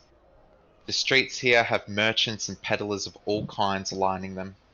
In the center, Makeshift tents have been propped up, and you see all manner of people gathering. Standing tall, overlooking the market, is a gargantuan statue in a dramatic pose. The statue is of a well-muscled but impressive man. Its right arm is raised skyward, and above its open palm floats a sphere of stone. Right behind yourselves, you see another statue that seems to have been deceptively hidden in its great stone battle axe, in its sitting next by it, as it slumped over, as if it fell over drunkenly. For a visual of what these two are, we have this one and that one. Cool. The God Catcher and the Great Drunkard, René says. 2 of the 8 walking statues of Waterdeep. You'll eventually just come to learn of them as landmarks. Nice. These things, I'm telling you, are like 75 feet tall. Like the drunkard isn't, because it is slouching, but the right arm of that one, it towers. Yeah, right. You can hear yells from all around you. Come get it, best axe hound steak in all of the Swords Coast, fresh £5 for 5 silver. Get your pixie dust here, ethically sourced from real pixies. Your next adventure begins here. Join the Herculean League and explore the seas beyond. As you're seeing that more and more people are all moving around, and there's now like people announcing their wares. You're seeing like, you know, different performers all over. René kind of like stops here and he's just like, this is the market in the center of Waterdeep. It opens every 7th and 8th day of a 10-day. Most will have those days off. Most, you know, locals have their days off labor here around now. Merchants will generally open up their store here during those days. Otherwise, you typically find nearly the majority of them in the trade ward in their more permanent stores. You'll also probably, just as a heads up, you'll see that nobility will prefer to do their shopping closer to their own wards, so it benefits them a bit more if they wish to have the day out. Though you see most will still have their servants and nimble rights with them still if they attend around here. Slumming it with presents. If you wish to peruse the market, you're more than welcome to take a look. And we're making good time. Yeah, let's go have a look at the market.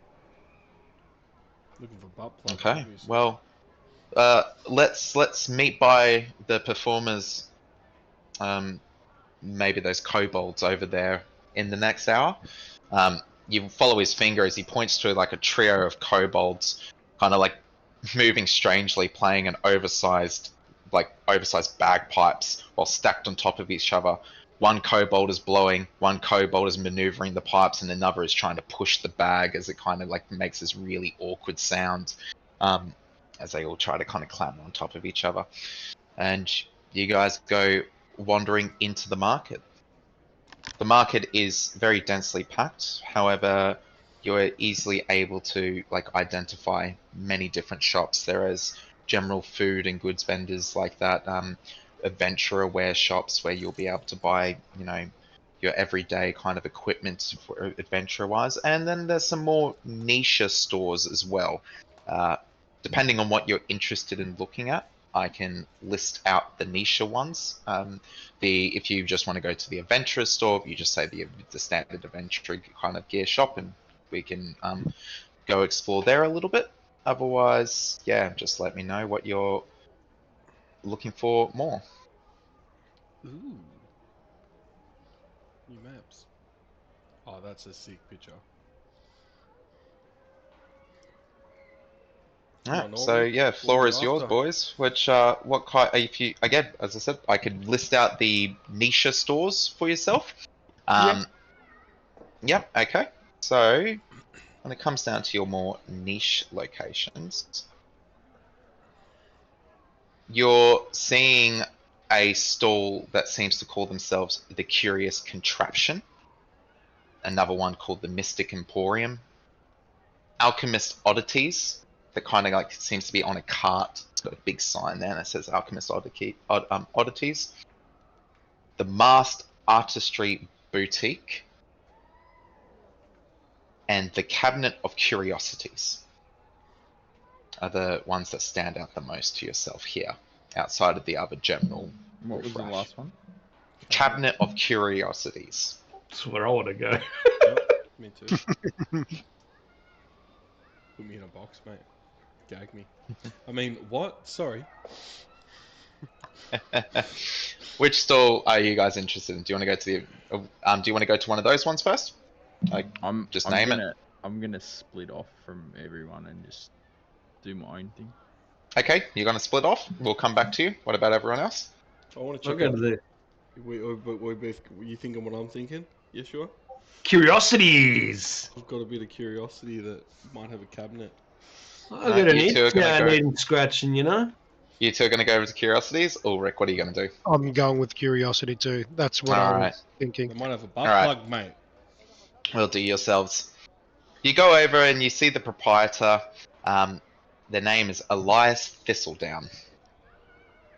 You see that the stall is almost as like a treasure trove of just oddities and rather strange goods. You see, basically there is a cabinet there that's kind of like just got painted over at curiosities kind of thing. But what's on display primarily is like you see exotic taxidermy kind of specimens, preserved creatures in jars, fossils, and other like random kind of trinkets and different items. The owner has just like said goodbye to a couple people that have just gone over. The person seems to have been a noble, but they have this animatronic Nimblewright kind of like standing there that's kind of carrying their shopping as it marches over. Nimblewrights are best thought of like, if in a visual sense, they're like robots with, you know, their gears are turning and everything like that. But they are created, they don't have a soul. They're not, don't get them confused with Warforged, for example, from a metagame perspective. And he stands there and he's just like, whatever you want, you let me know. I have all kinds of different items. Are you interested in a shrunken head that will give you protection? You interested in a mysterious artifact from a distant land? Fossilized creatures that have just been lost to time? And, I mean, I even have preserved creatures in jars. Very strange creatures, but they are quality, that's for damn sure. Otherwise, if you want, you're more than welcome to peruse and see what you can find. What type of protection is this head you speak of? Yeah, he grabs it, and you see it's like a shrunken head. Its mouth has been stitched up, its eyes have been stitched, it's all wrinkled and it's like blackened from it. And he's just like, this shrunken head is preserved and was known as if it came from a distant jungle tribe and is believed to possess the power to ward off evil spirits. As you can see, it's very intricately detailed, featuring tribal tattoos and feathers. Can I see or tell if he knows what he's actually talking about, or if he's You just can give him an insight check. bullshitting guidance again?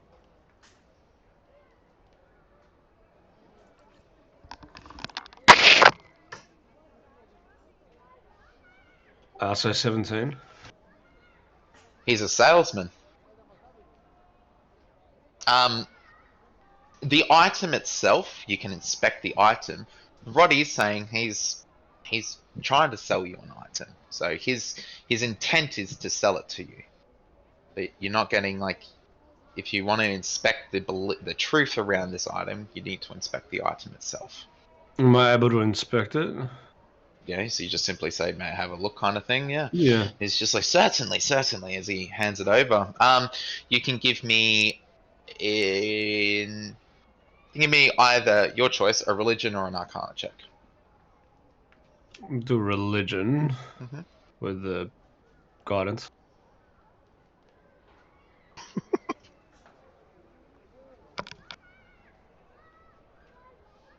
15. 15. I mean, like, he is accurate. You have heard, and I mean, like, especially from where you're from, even they use these things to ward off evil spirits. There is definitely truth behind his words.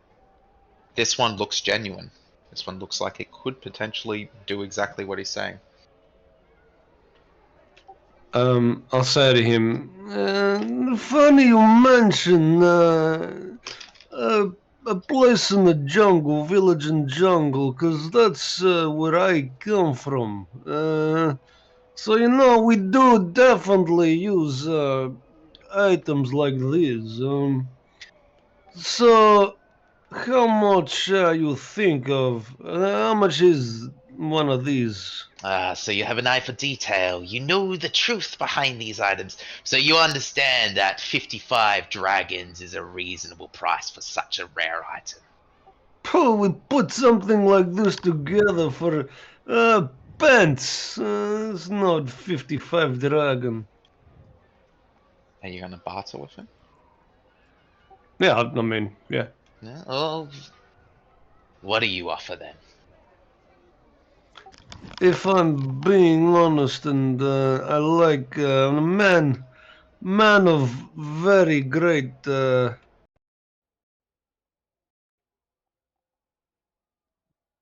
morals.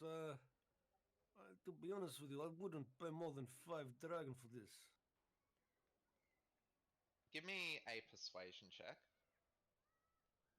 With guidance. with disadvantage. I mean, I rolled a 1. Alright. He looks at you and he goes, Surely you're having a jest. Because this is 55 dragons, right? Like, if you really are tight on price, I could drop it to 50 dragons. Otherwise, there is plenty of other items here, and this is not within your interest to purchase today. I'll take a look around. Right. Other things you kind of see is like you see an ancient scroll. Ulrick, as you're looking around, you see like a flower. Radgoran, you see like there's like a globe or like this crystal globe that seems to have stars within it. And the only other items that kind of like stand out to all of yourselves is that you see a feathered cloak, a prism, be an empty bottle sitting there, but it has the price of 18 dragons on it. He looks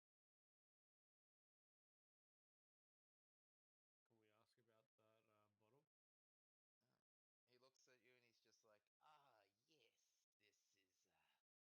and he's just like, Bottle of whispering winds. And you see, what they have done is that we have made magicians and wizards have trapped the raw power of the wind within this bottle. So once you unseal it, it will whisper mysteries and unleash its raw power. Right. So have you ever used this contraption? This one? No, not this one specifically. All right.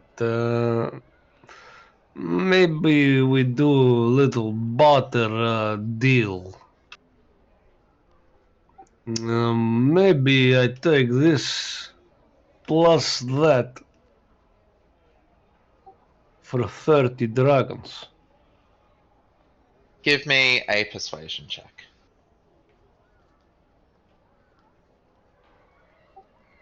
With the guidance. Yep. 19.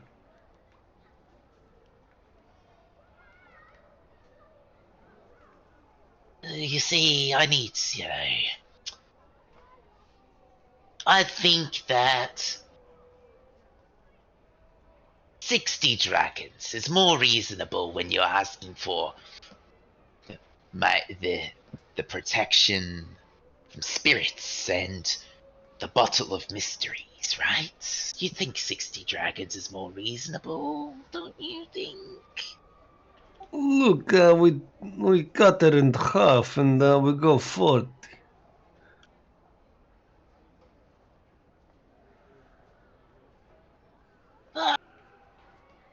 Give me a persuasion check with advantage this time. With guidance. Of course. Fuck. All the dice hit each other just then. Yeah, pretty much. 12. 12 with guidance? Yeah. How about this? You pay 55 dragons for the head, and I give you the bottle as a sweetener. Look, I'm a little bit tight, maybe 50, and we call it a day. Ulrick and Radgoran, what are you guys doing while he's bartering with? Do I notice what race he is? Yes. So they're human, but they seem more exotic, right? They're very tan skin. He wears kind of like a Shire robe. For starting, Really good way to imagine him is have you seen God? Do you remember the salesman, like the guy from the market at in Aladdin? Yes. Yeah, literally that. That is literally him. That real seedy guy there. Yeah. It literally he's looks the like that. Short dude with the big turban. That's Yeah. exactly right. All right, fresh food and fish, fresh Yes. food and pistachio. Yes, that's exactly it. So, I go round the corner where nobody can see me, and I cast an illusion of myself. I will say that there is nowhere here where you'll be able to, where no one will see you. This place is packed. Packed to the rafters. This Okay, is let's do it. like there is so wherever you go, there is a high likelihood someone will spot you unless you roll quite well. Okay, I'm going to try and roll quite well. Okay. Yeah, what are you gonna do? I'm going to try and get to... So what I'm going to do is, I'm going to do a minor illusion of a noise. I'm going to go to a corner, get a minor illusion of noise on the other side of the room, and I'm going to make a big, vase smashing on the ground sound. So it draws everybody's attention. And then when that happens, I'm going to cast a minor illusion on myself as Princess Jasmine with huge tits. You're outside. No, I'm in the curiosity. It's a tent. It's like a tent, right? Okay. Okay. So you're gonna do a minor illusion to get everyone's attention, and you're gonna try and minor illusion yourself right afterwards to Correct. be Princess Jasmine, essentially. Correct. With huge All right. tits. Okay. Va-voom. Right. Cool. So you minor illusion the sound of the vase breaking, right? I'm going to make a roll to see if he notices or if he's too invested in the conversation. Okay. If he meets your spell save DC, he is too invested in the conversation. It's an easier way for me to work it out, right? So what's your spell save DC? Spell save is 14. Okay. He's too invested in the conversation. He does not look over there. So does that mean he's too invested in the conversation to notice my illusion of Princess Jasmine? I'll be honest, he doesn't even know you're there. Cool. So I do it. Okay, yep, you make yourself look like Princess Jasmine.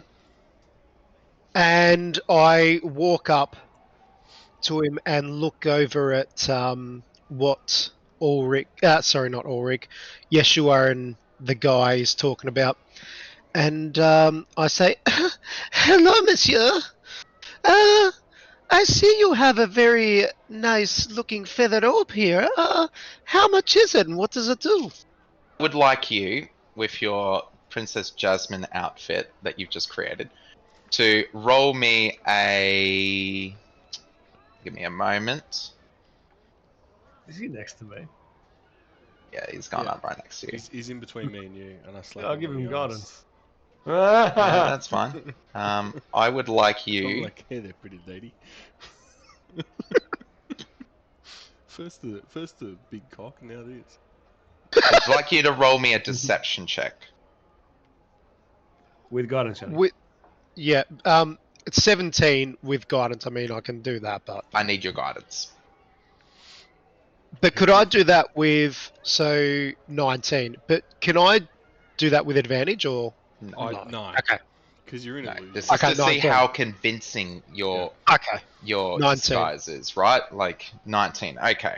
Yeah, So maybe he- if you had he- makeup, then you know. I illusion Alright. makeup. So yep. So you've approached, and what are you trying to do here? Sorry, can you repeat yourself on that one? So I'm asking him about the feathered cloak. He looks up at you and he's just like, ah, very, very beautiful company that you keep with yourself. Yes, the cloak, it's, well, they say that when you wear it, you fall down gracefully from heights. You see, that's griffin feather on it. Reduce full damage, eh? And how much would this type of cloak be for a helpless, clumsy young lady? Helpless, clumsy young lady, yes, of course. And I rub me a his pers- arm. Give And I me a rub his persuasion arm. check. Guidance.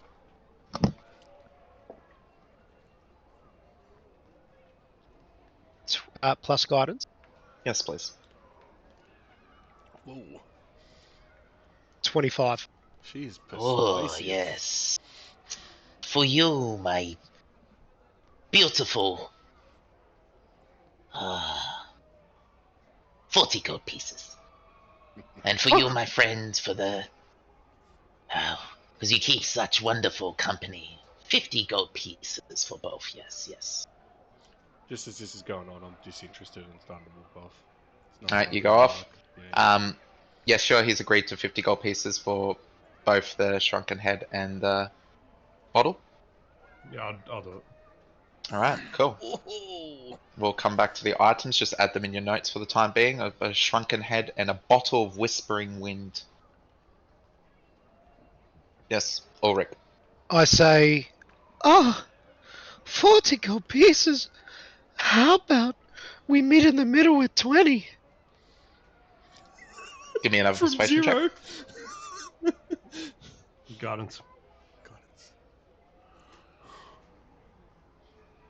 Oh fuck, you've done some good, not too bad rolls here. Oh, you've got 6 persuasion. 19. Yes. I can see that you may fall from such heights, because I feel myself falling for one right now. I can go as low as 30 gold pieces for you. Well, thank you very much, monsieur. I'll take it. I'll take it Alright. for 30 gold. 30 gold pieces. Add it into your notes. Feathered cloak. Make sure you're only rubbing his arm there, cock shut.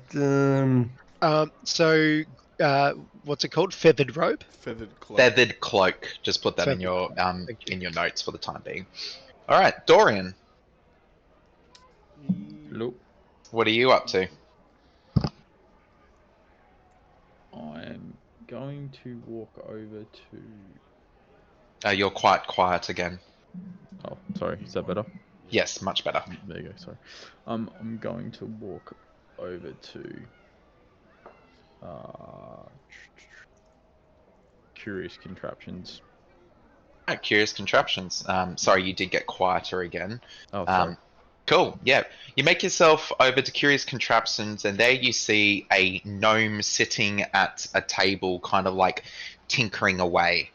And he looks up at you and he goes, Salutations. My name is Blinksy.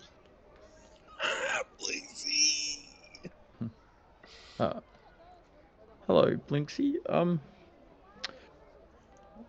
just looking for some items. I actually have a list here. I'm wondering whether you might be able to point me in the right direction. You look like the kind of person that would probably know. So I'll quickly describe the store for yourself. You're seeing that this is like kind of like a treasure trove of odd gadgets and mechanical kind of like wonders that of all very strange types. The gnome himself kind of like has hair kind of like sprays out like here, and he wears quite a thick apron, and he's like right next to him. He seems to be the centerpiece of this entire place. Is like a clockwork bird that seems to be singing the same melody constantly. Otherwise, you're just seeing many other things all doing random stuff, and as you say that, he's just like, Certainly. What are you looking for? Can I see the list? Yep. I yeah, what's on the list? Pass the list over to him.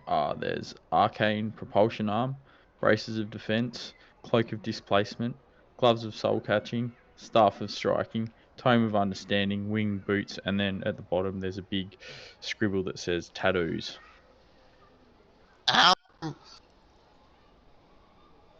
Right.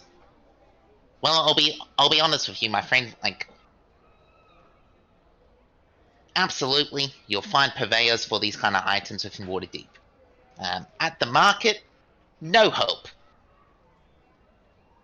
Especially something like gloves of soul catching. I don't even want to know. But unfortunately, you're not going to find them here. I would recommend you to find a trusted supplier and possibly deal through them. However, I could interest you in some of my inventions. And he kind of like displays them. If you're interested, I can list them out to you. No. Okay. I ask him, would you be as kind to elaborate on trusted supplier? Well, someone you trust, right? If you're going to be asking for like such wondrous sounding items, you want to ensure that they can get them for you, right? That's my opinion. Okay. Thank you. I'll just walk out. Okay. Radgoran, where did you head off to? Still trying to see if there's anywhere that might have some nobles around. There are plenty of nobles around here. Okay. All with like servants, nimble rights, and some with guards. Like personal bodyguards walking around. In particular, I can walk up and ask where the noble sort of area might be to try and find some houses or places to get in good faith with some nobles. I'll be honest with you, you will not be able to approach any of them. Right, okay. Anywhere that might have some wares that would sort of benefit me as far as like, I don't know, clothes or armor or similar? The adventurer suppliers generally sell like, just the very standard kind of like adventuring gear, so like, Alright. standard swords, standard leather armor and all that kind of stuff. I can also again list out any of the other stores that I mentioned before. Let's go to the adventurers store. Okay, yeah. So you head over to the adventurers store, and like any other adventurers store, it's got. Give me a moment. Let me just get you the shopping list. Can I see Radgoran head over there and kind of walk over to meet him? Yeah, absolutely. Come on over, mate. Water's warm. Cool. While they're doing that, Ulrick and Yeshua, what are you guys doing? As I make the deal and everything, I look at the flower and I say, "Oh, because we strike the deal and you're such a gentleman, how about you give a beautiful lady a flower?" and point at that flower. Right. I want. Okay.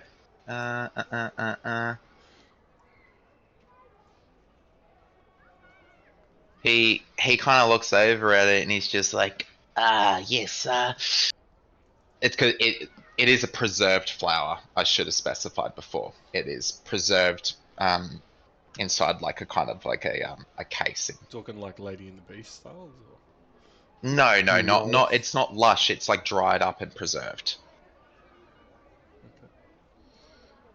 Okay. Are you still asking for it? Yeah, still asking for it. He looks over and he's just like, yes, unfortunately I cannot just part with such a rare item. I can sell it for you at discounted price, however. At a discounted price, it looks like it's falling apart. Yes, but if you see, and he picks it up, he's just like, even though it's so perfectly preserved, the flower petals still shimmer with shifting colors. As you can see, as he kind of like tilts it, you can see that it shimmers. There he goes. It's quite an captivating find, don't you think? So, as captivating as it is, what does it do? What do you mean?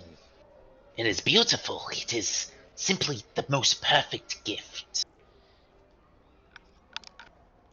Well, if it's the most perfect gift, maybe you should give it to me. Yes, most perfect gift for 25 gold pieces. I say, look, thank you for your generosity, but normally you don't pay for gifts. And I start turning around and start walking out. Thank you for your business. And awesome. All right, for you guys that have just gone over to the adventurer supplier. So unfortunately, I don't believe you guys have the DnD source book with yourselves right now. So Just two noobs at a store. yeah, to be kind of clear on what you're going to see at the adventurer's gear, it's going to be about like every item that you could potentially start with at the start of the game. Cool. Right, when you first create your characters. So there is a large list. I can share it with yourselves. And you can take a look through while we are Okay. Yep. going from here. Cool.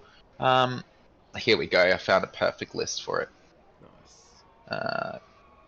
So copy image. I'm just going to chuck it into Discord just because Yep. it's far easier for me. Yep. I don't know which channel to put it in, however. Just whatever. It doesn't matter. Radgoran and I can't American. I'll just pickers. chuck it in the Sanctuary one. Yeah, okay. Cool. There you go. Radgoran and I can't American pickers the shit out of it and like find something awesome that shouldn't be there. No, they just sell like the standard event, like this adventuring gear. It's, as I said, it's within the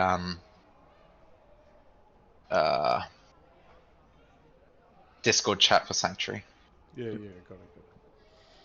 I'll let Radgoran take the reins for a bit. Yeah, cool. Let's have a quick look through here, eh? Yeah, I've seen this list before. You've shown us this list before. All right, Yeshua and Ulrick, what are you guys doing? I look around and I kind of put my cloak on.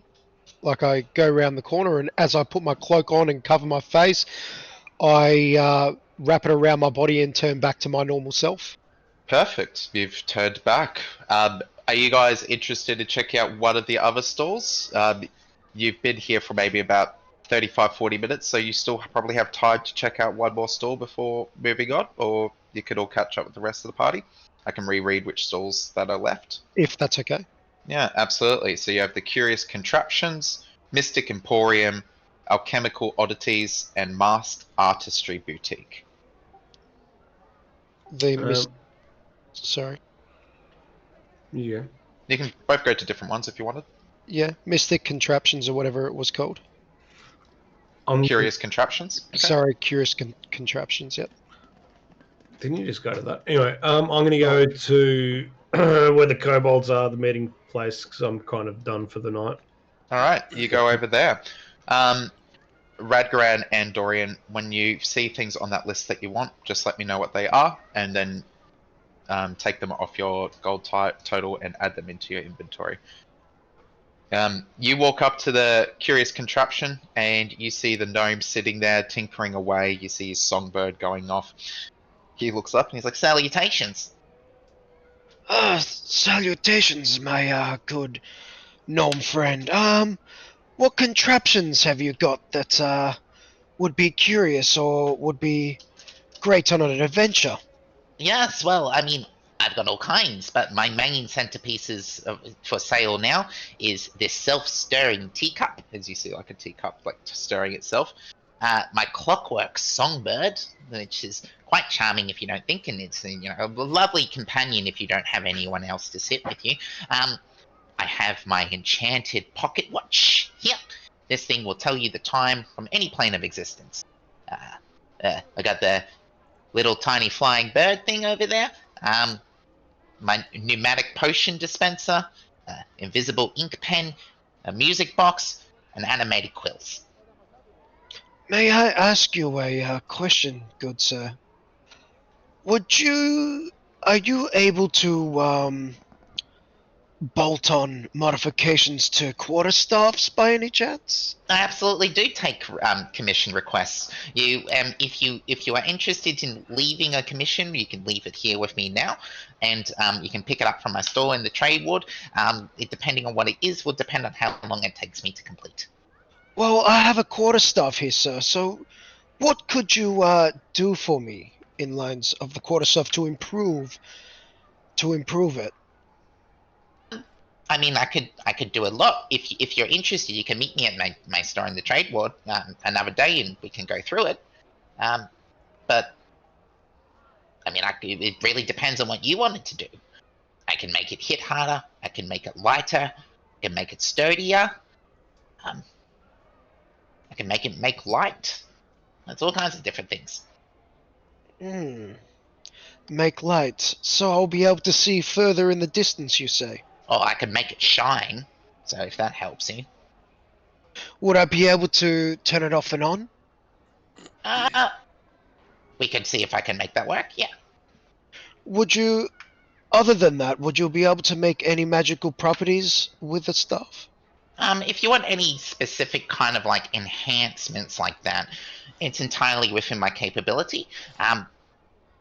It is not cheap. Just so you know, my services do come at quite the price, especially when it comes down to the magical variety. At a ballpark, what are we looking at? If you want to make this weapon, for example, a +1, you're looking at nearly 200 gold pieces. Okay. If you want it to do other very particular things, you're looking at higher cost as it goes up, and also a longer wait time for it to happen. It could take up to 2 weeks, maybe even a month for some of these things to be done. Wow. Okay, cool. What about the light? The light will take him 10 days to complete. 10 days. And will cost you 60 gold pieces. Well, seeing as though I can't actually see, I think that's a pretty good idea. So can I give him my quarterstaff and we can do that, but can I haggle him down to 40 gold? You can give me a persuasion check.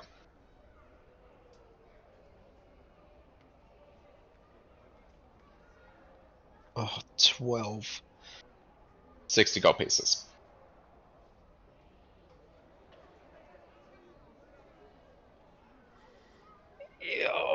Do we want to come back to it? Yeah, come back to it, please. Alright, again, you can always visit him in the trade ward at a later time. Okay. It doesn't have to be done here. Okay, cool. Alright, cool. Alright, how did you guys go with your list, by the way? Did you guys make any decisions on things you're going to pick up, or another time? I'll grab a grappling hook. Yep. Put it in your inventory and take out the gold cost? Yeah, that's all I wanted, actually. Can we haggle? At the adventuring gear store, you are unable to haggle. Everything here is a set price. What's the healer's kit for? Healer's kit is like, so if you're going to do a medicine check on someone, you have the potential. Yes, no, that's Yes, sorry. You have the potential of either like stabilizing someone, so say they go down and they're at 0 hit points, and you can stabilize them, so they don't have to worry about the death saving throws. You can also use it in like more of a role playing aspect when when there is a need for medical attention. Alright, well, I'm gonna take healer's kit, grappling hook, and the crowbar. Yeah. Just so you're aware, to use a healer's kit, you need to be proficient in medicine. Yeah, that's right. I'm planning to Cool. check with the guys, or just hold on to it, and because Yeah, you perfect. aren't you Yeshua? Hey, Caps, Say do again? your Are you proficient in what was it, mate?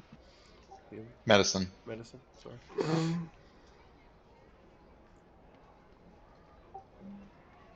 No, I got a +3, but I'm not technically proficient in it. I might. Unless you're proficient in it, you can't. You I'll won't be able just- to get the full what's benefit of it. proficient, Matt? I'll get the crowbar and the grappling hook. Sorry, Proficiency is when your expertise is in it, right? So there's a little black dot or a colored dot next to the skill to indicate you're proficient with Yeah, it. I remember now. Sorry. Yep. Yeah, Cool. so I'll take the grappling hook and the crowbar. I'll add them to my thing and minus a gold. All right, easy. Cool. Um, Well, if you guys are all finished at the market, Matt, you can.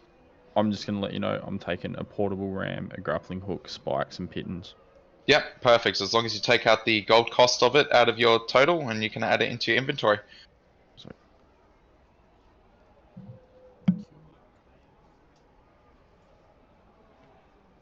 All right. So, cool. You'll meet back at Rainier.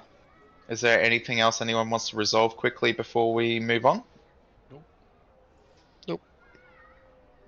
No. No. All right, easy. And then you continue on your way.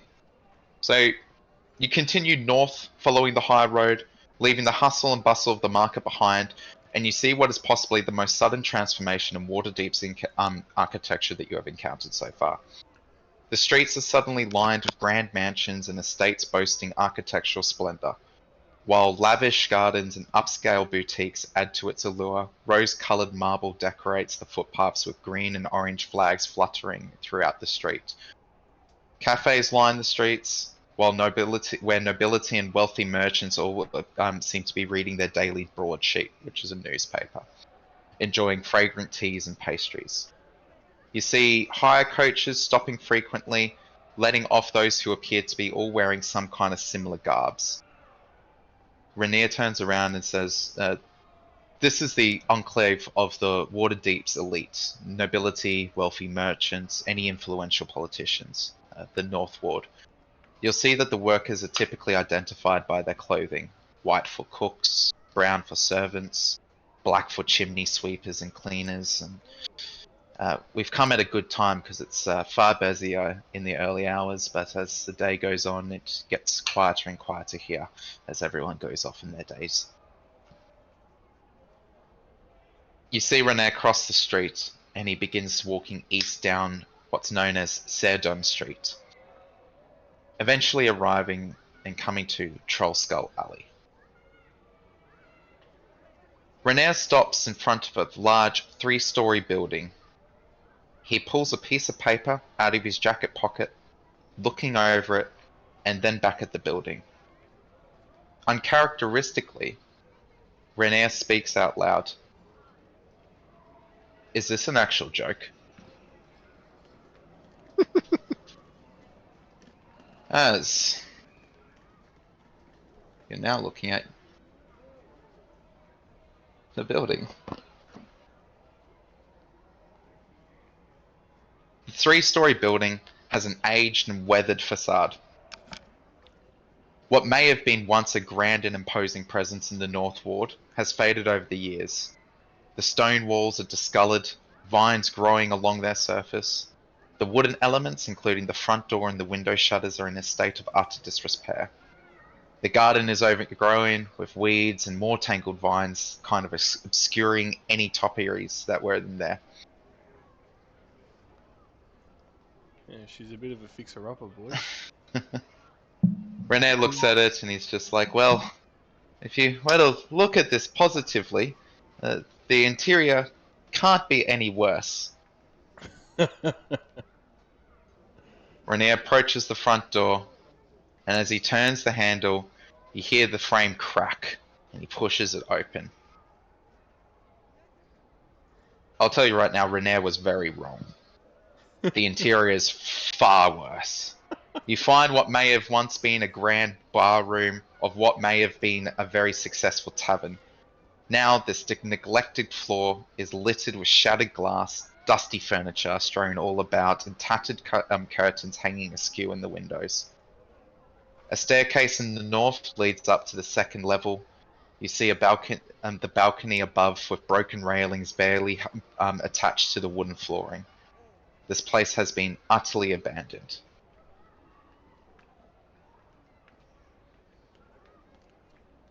Shit. Is what you would say if it wasn't for the sound of childish giggles coming from behind the bar. Ooh. And what you hear is a shh. What if it's a ghost? You hear another child go, ghosts don't exist. Yes, they do. Nuh-uh. Be quiet. It'll fight us. I put an illusion of a white cloak around my whole body, and I go sneak up behind him. Yeah, okay. You sneak up behind them, and you see three, children kind of, hiding behind the bar. And then I go, "Ooh!" All three of them scream. Or at least two of them scream, and the other one just seems to be petrified. Their eyes just go wide open. You're kind of looking at, what would be, a 10-year-old halfling girl. A boy of similar age who appears to be a half-elf, and another similar age boy who's a tiefling. And they kind of all wide-eyed, and they just scream and clamor up against each other at the sight of you. I just start laughing and take the white robe off. The tiefling boy kind of he scowls a little bit, and he was just like, "You're not a ghost." And you're not supposed to be in here. You see him pull out a small toy bow, and he aims it up at you, and he goes, "I'll shoot you." I just take the small bow off him, and then I turn around and spank him on the ass and tell him to scat. You see, as you do that, the halfling girl kind of pulls out what is a wooden toy sword, and she goes to strike you as you go to do that. I look at her and say, "You better go, or I'll spank you too." And the boy kind of the half elf boy is just we were only playing around. You can hurt yourself in here. Get going. You see the kids all stand up, and you see the girl kind of wave at her friends and speaks in sign language, something you have no idea what she's talking about, and you see them nod, and they're just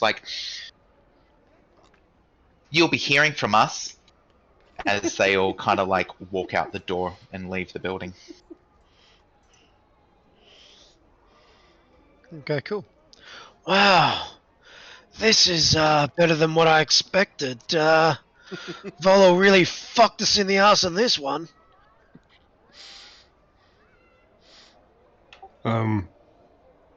So I'll have a look at. I'll look towards Renaya, and I'll say, Lucky we have someone of great stature like yourself. I'm sure you'll be able to accommodate with some dragons to have a bit of a fixer-up on this bad boy. He looks at it, and he's just how about we see the rest of the state of the rooms before I give an evaluation on this? Very well. I say, make sure you don't fall through the floor. So you guys inspect the rest of the building. The kitchen and pantry have rats and other vermin skittering about. None of the kitchenware is worth any mention at all. You find a hatch near the pantry, and as you descend into the basement where ale and wine cellars are located, the smell of vinegar and soured ale overpowers you immediately.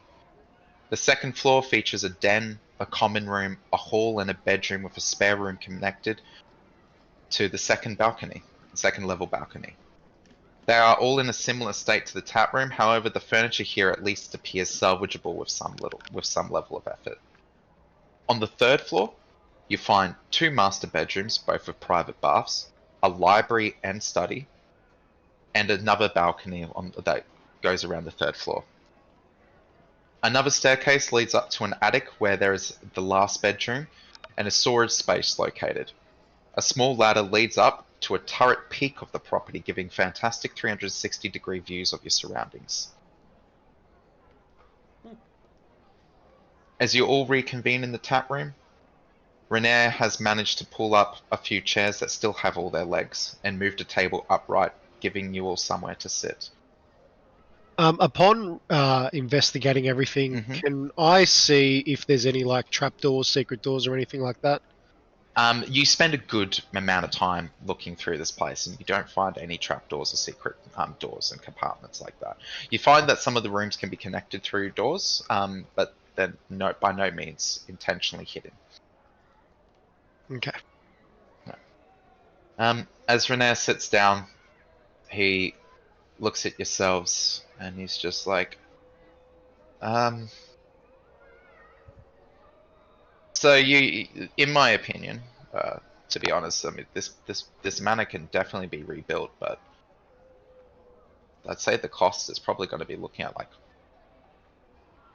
1,250 dragons at least. Just to even get this place to a level that could be hospitable, and then like anything further would probably cost a little bit more, and it's pretty modest sum. Well, definitely something I can't provide. Well, Renee, considering we did somewhat save your life and your friend's life, I have done all that my part is of this, my friend. But I will not be forking 1,250 dragons. Well, I didn't tell you the terms yet, so just shut your mouth and let me talk. Yeah, go. Jesus. Respectively. No, not respectfully at all. You shut your mouth when Dorian's talking. So, if you're unable to help us directly, what can we do to raise the money for fixing this place up? Now, surely you know some people that might be able to, or might need some things done for money, whether it's, killing people for a contract, whatever. What can you, or where can you point us to raise this money? Preferably killing people for a contract. Luckily for yourselves, the one and only person I would be comfortable to seek out for anything like that you met recently, it would be Mert. Interesting. I don't know if you're aware, but Mert is quite possibly one of the wealthiest people in all of Waterdeep. I mean, he's called Mert the Moneylender. It's kind of in the title, but thanks. The Mert, my very good friend, yes. Yeah, you just point us in the right direction and we go there. Yeah, I can do my best to organize a meet with Mert for you. I know him quite well, in all honesty. He's friends with my father, so I will do my best to set up a meet. So he's friends with your father, so you've heard stories? What kind of stories? About going down the well. Yeah, Mert was also known as the Merciless at one stage in his younger life. So tell me, Renner, how did he go down the well, exactly? Much like everyone else, they descended. They descended. Yes, they climbed down. Where can I get such equipment if I decided to go down? There's no... These days, the only way to go down is with Durnham's permission. So that is why he holds so much wealth, huh? Durnham, couldn't speak about his wealth. He sunk everything into the yawning portal. Mert, on the other hand, well, he's a hoarder. Funny, a hoarder that lends money. Okay. Interesting. What type of items does Mert hoard? Is it armor and weapons as well as pictures and antiques and treasures, or? I believe you're exactly correct on that one. Mert, when he descended, from the stories I've heard, had nothing. And then when he came back up, he had everything. Such is the reward of returning from the Undermountain. Well, I don't know about the rest of you fools, but I feel like we need to go and chat to Mert. I think fixing up this pretty fucked up joint's probably not a bad idea. But first, let's get the deed off Volo. And as you say that, you see the door to Trollskull Manor creaks open. And as you're all seated in the main foyer amidst the building's neglected state, you turn and you look and see the flamboyantly dressed Volo step in. He's got a wide grin across his face. And with a bit of a flourish, he's like, "Greetings, my esteemed friends, and esteemed acquaintances. What a splendid sight to behold this marvelous piece of history, this bastion of untamed potential that you sit within right now. Behold, Trollskull Manor, a treasure trove of tales and a jewel in the crown of Waterdeep's past, a place where history and splendor converge, where the echoes of revelry and merriment still dance in the air. You don't all seem terribly impressed. Well,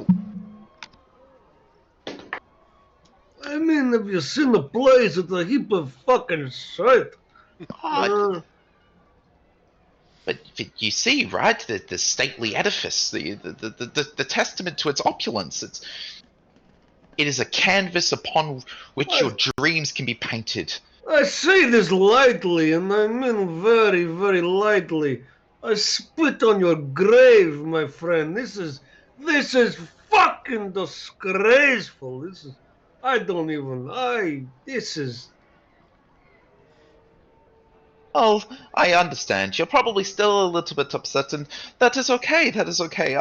Well, your deed has been officiated, and he just kind of puts it on the ground, and he's like, and I will come back in a few 10 days time, and possibly you're in a more charitable mood to talk. Yeah. Pray tell how someone goes down the well at the morning portal and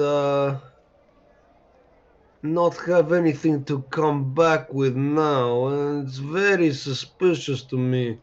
Nothing to come back with. I came back with my wit, with myself, with my yearn to create and write. That's why Volo's Guide to Monsters was such a smashing success. Volo, was your Guide to Monsters the only thing you've written about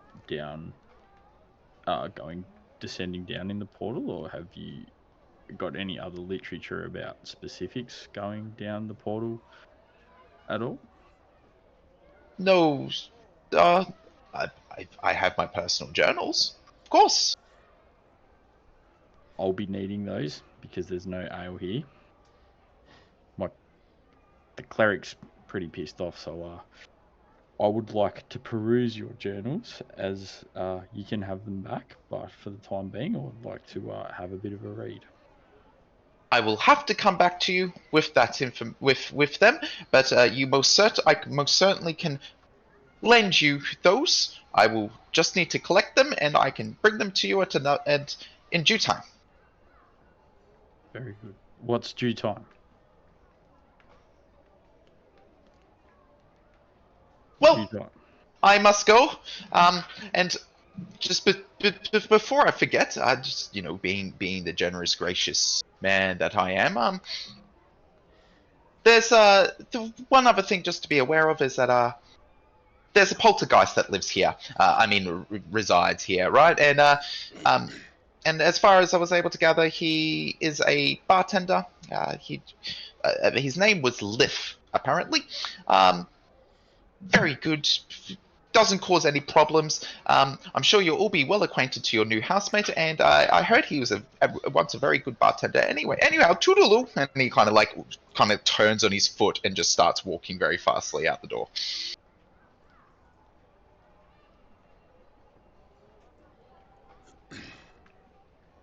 Well, I guess we won't be seeing him again. René kind of sits there and he goes, Volo is good for his word. Okay. I trust that you'll be able to see what you're after. Shall we try and find our poltergeist friend? Or do we go and secure the funds to fix this shit heap up? Yeah, I think we should go try and secure these funds.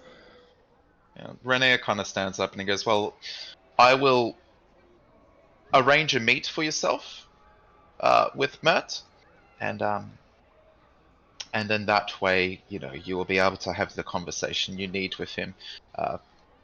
He kind of, as he stands, he places a feathered quill on the table, and then also pulls from a loose piece of purple string from his jacket, and he places it next to it, and he goes, are any of you familiar with Spanreed? If anyone wants to, all of you can, I don't mind who. If you want to roll a history check, you're welcome to, or you can roll an arcana check. I'll roll a history. Give me a sec. I'm proficient in arcana, does that mean anything? Yep. Roll arcana. You'd have a plus modifier on it as well. Wow. Okay, we're not taking a history check. Ordnance arcana check. Give me 2 seconds. For some reason I closed down the window. Yanni, did you want to roll a history check? I don't think I would have. I'll roll a history. I rolled a natural 20. Oh, Very nice. Whoa. And your a rolls 9. tonight. Cool. We've got no, I'm kidding. Ulrick, you know exactly what this is. Spanreed is a way to communicate with another. It is not common at all, and it's normally reserved for those of wealth or for armies to communicate with each other instantly across great distances. René then starts explaining, all you need to do is wrap the string around the reed and place it on some paper. Say what you wish to communicate, and it will connect to my own Spanreed, and it will help us keep in touch. I'll communicate to you once I've been able to arrange the meet with Mert on a date and time and place. If you do decide to stay, and it sounds like you do, I leave with one last piece of advice. I recommend to get to know your neighbours. Waterdeep locals are a close bunch, and it's good to know who you can rely on and how they can help you. Especially in these times. Anyway, I'll reach out. And I'll see you soon. Yeah, of course. You're new to the city. You need friends. The guilds do not go well with newcomers. Some people very much struggle to be able to pay their fees if they don't understand it. Interesting. I will be in touch. You'll hear from me within the next 2 days. Very well, noble. Renair takes his does a courteous bow to all of you and then takes his leave. And we can end our session there. All right.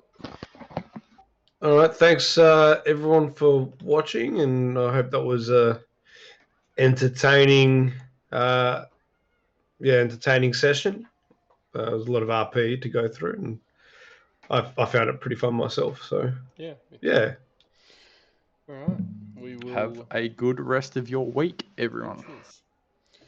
Peace. Cheers, guys.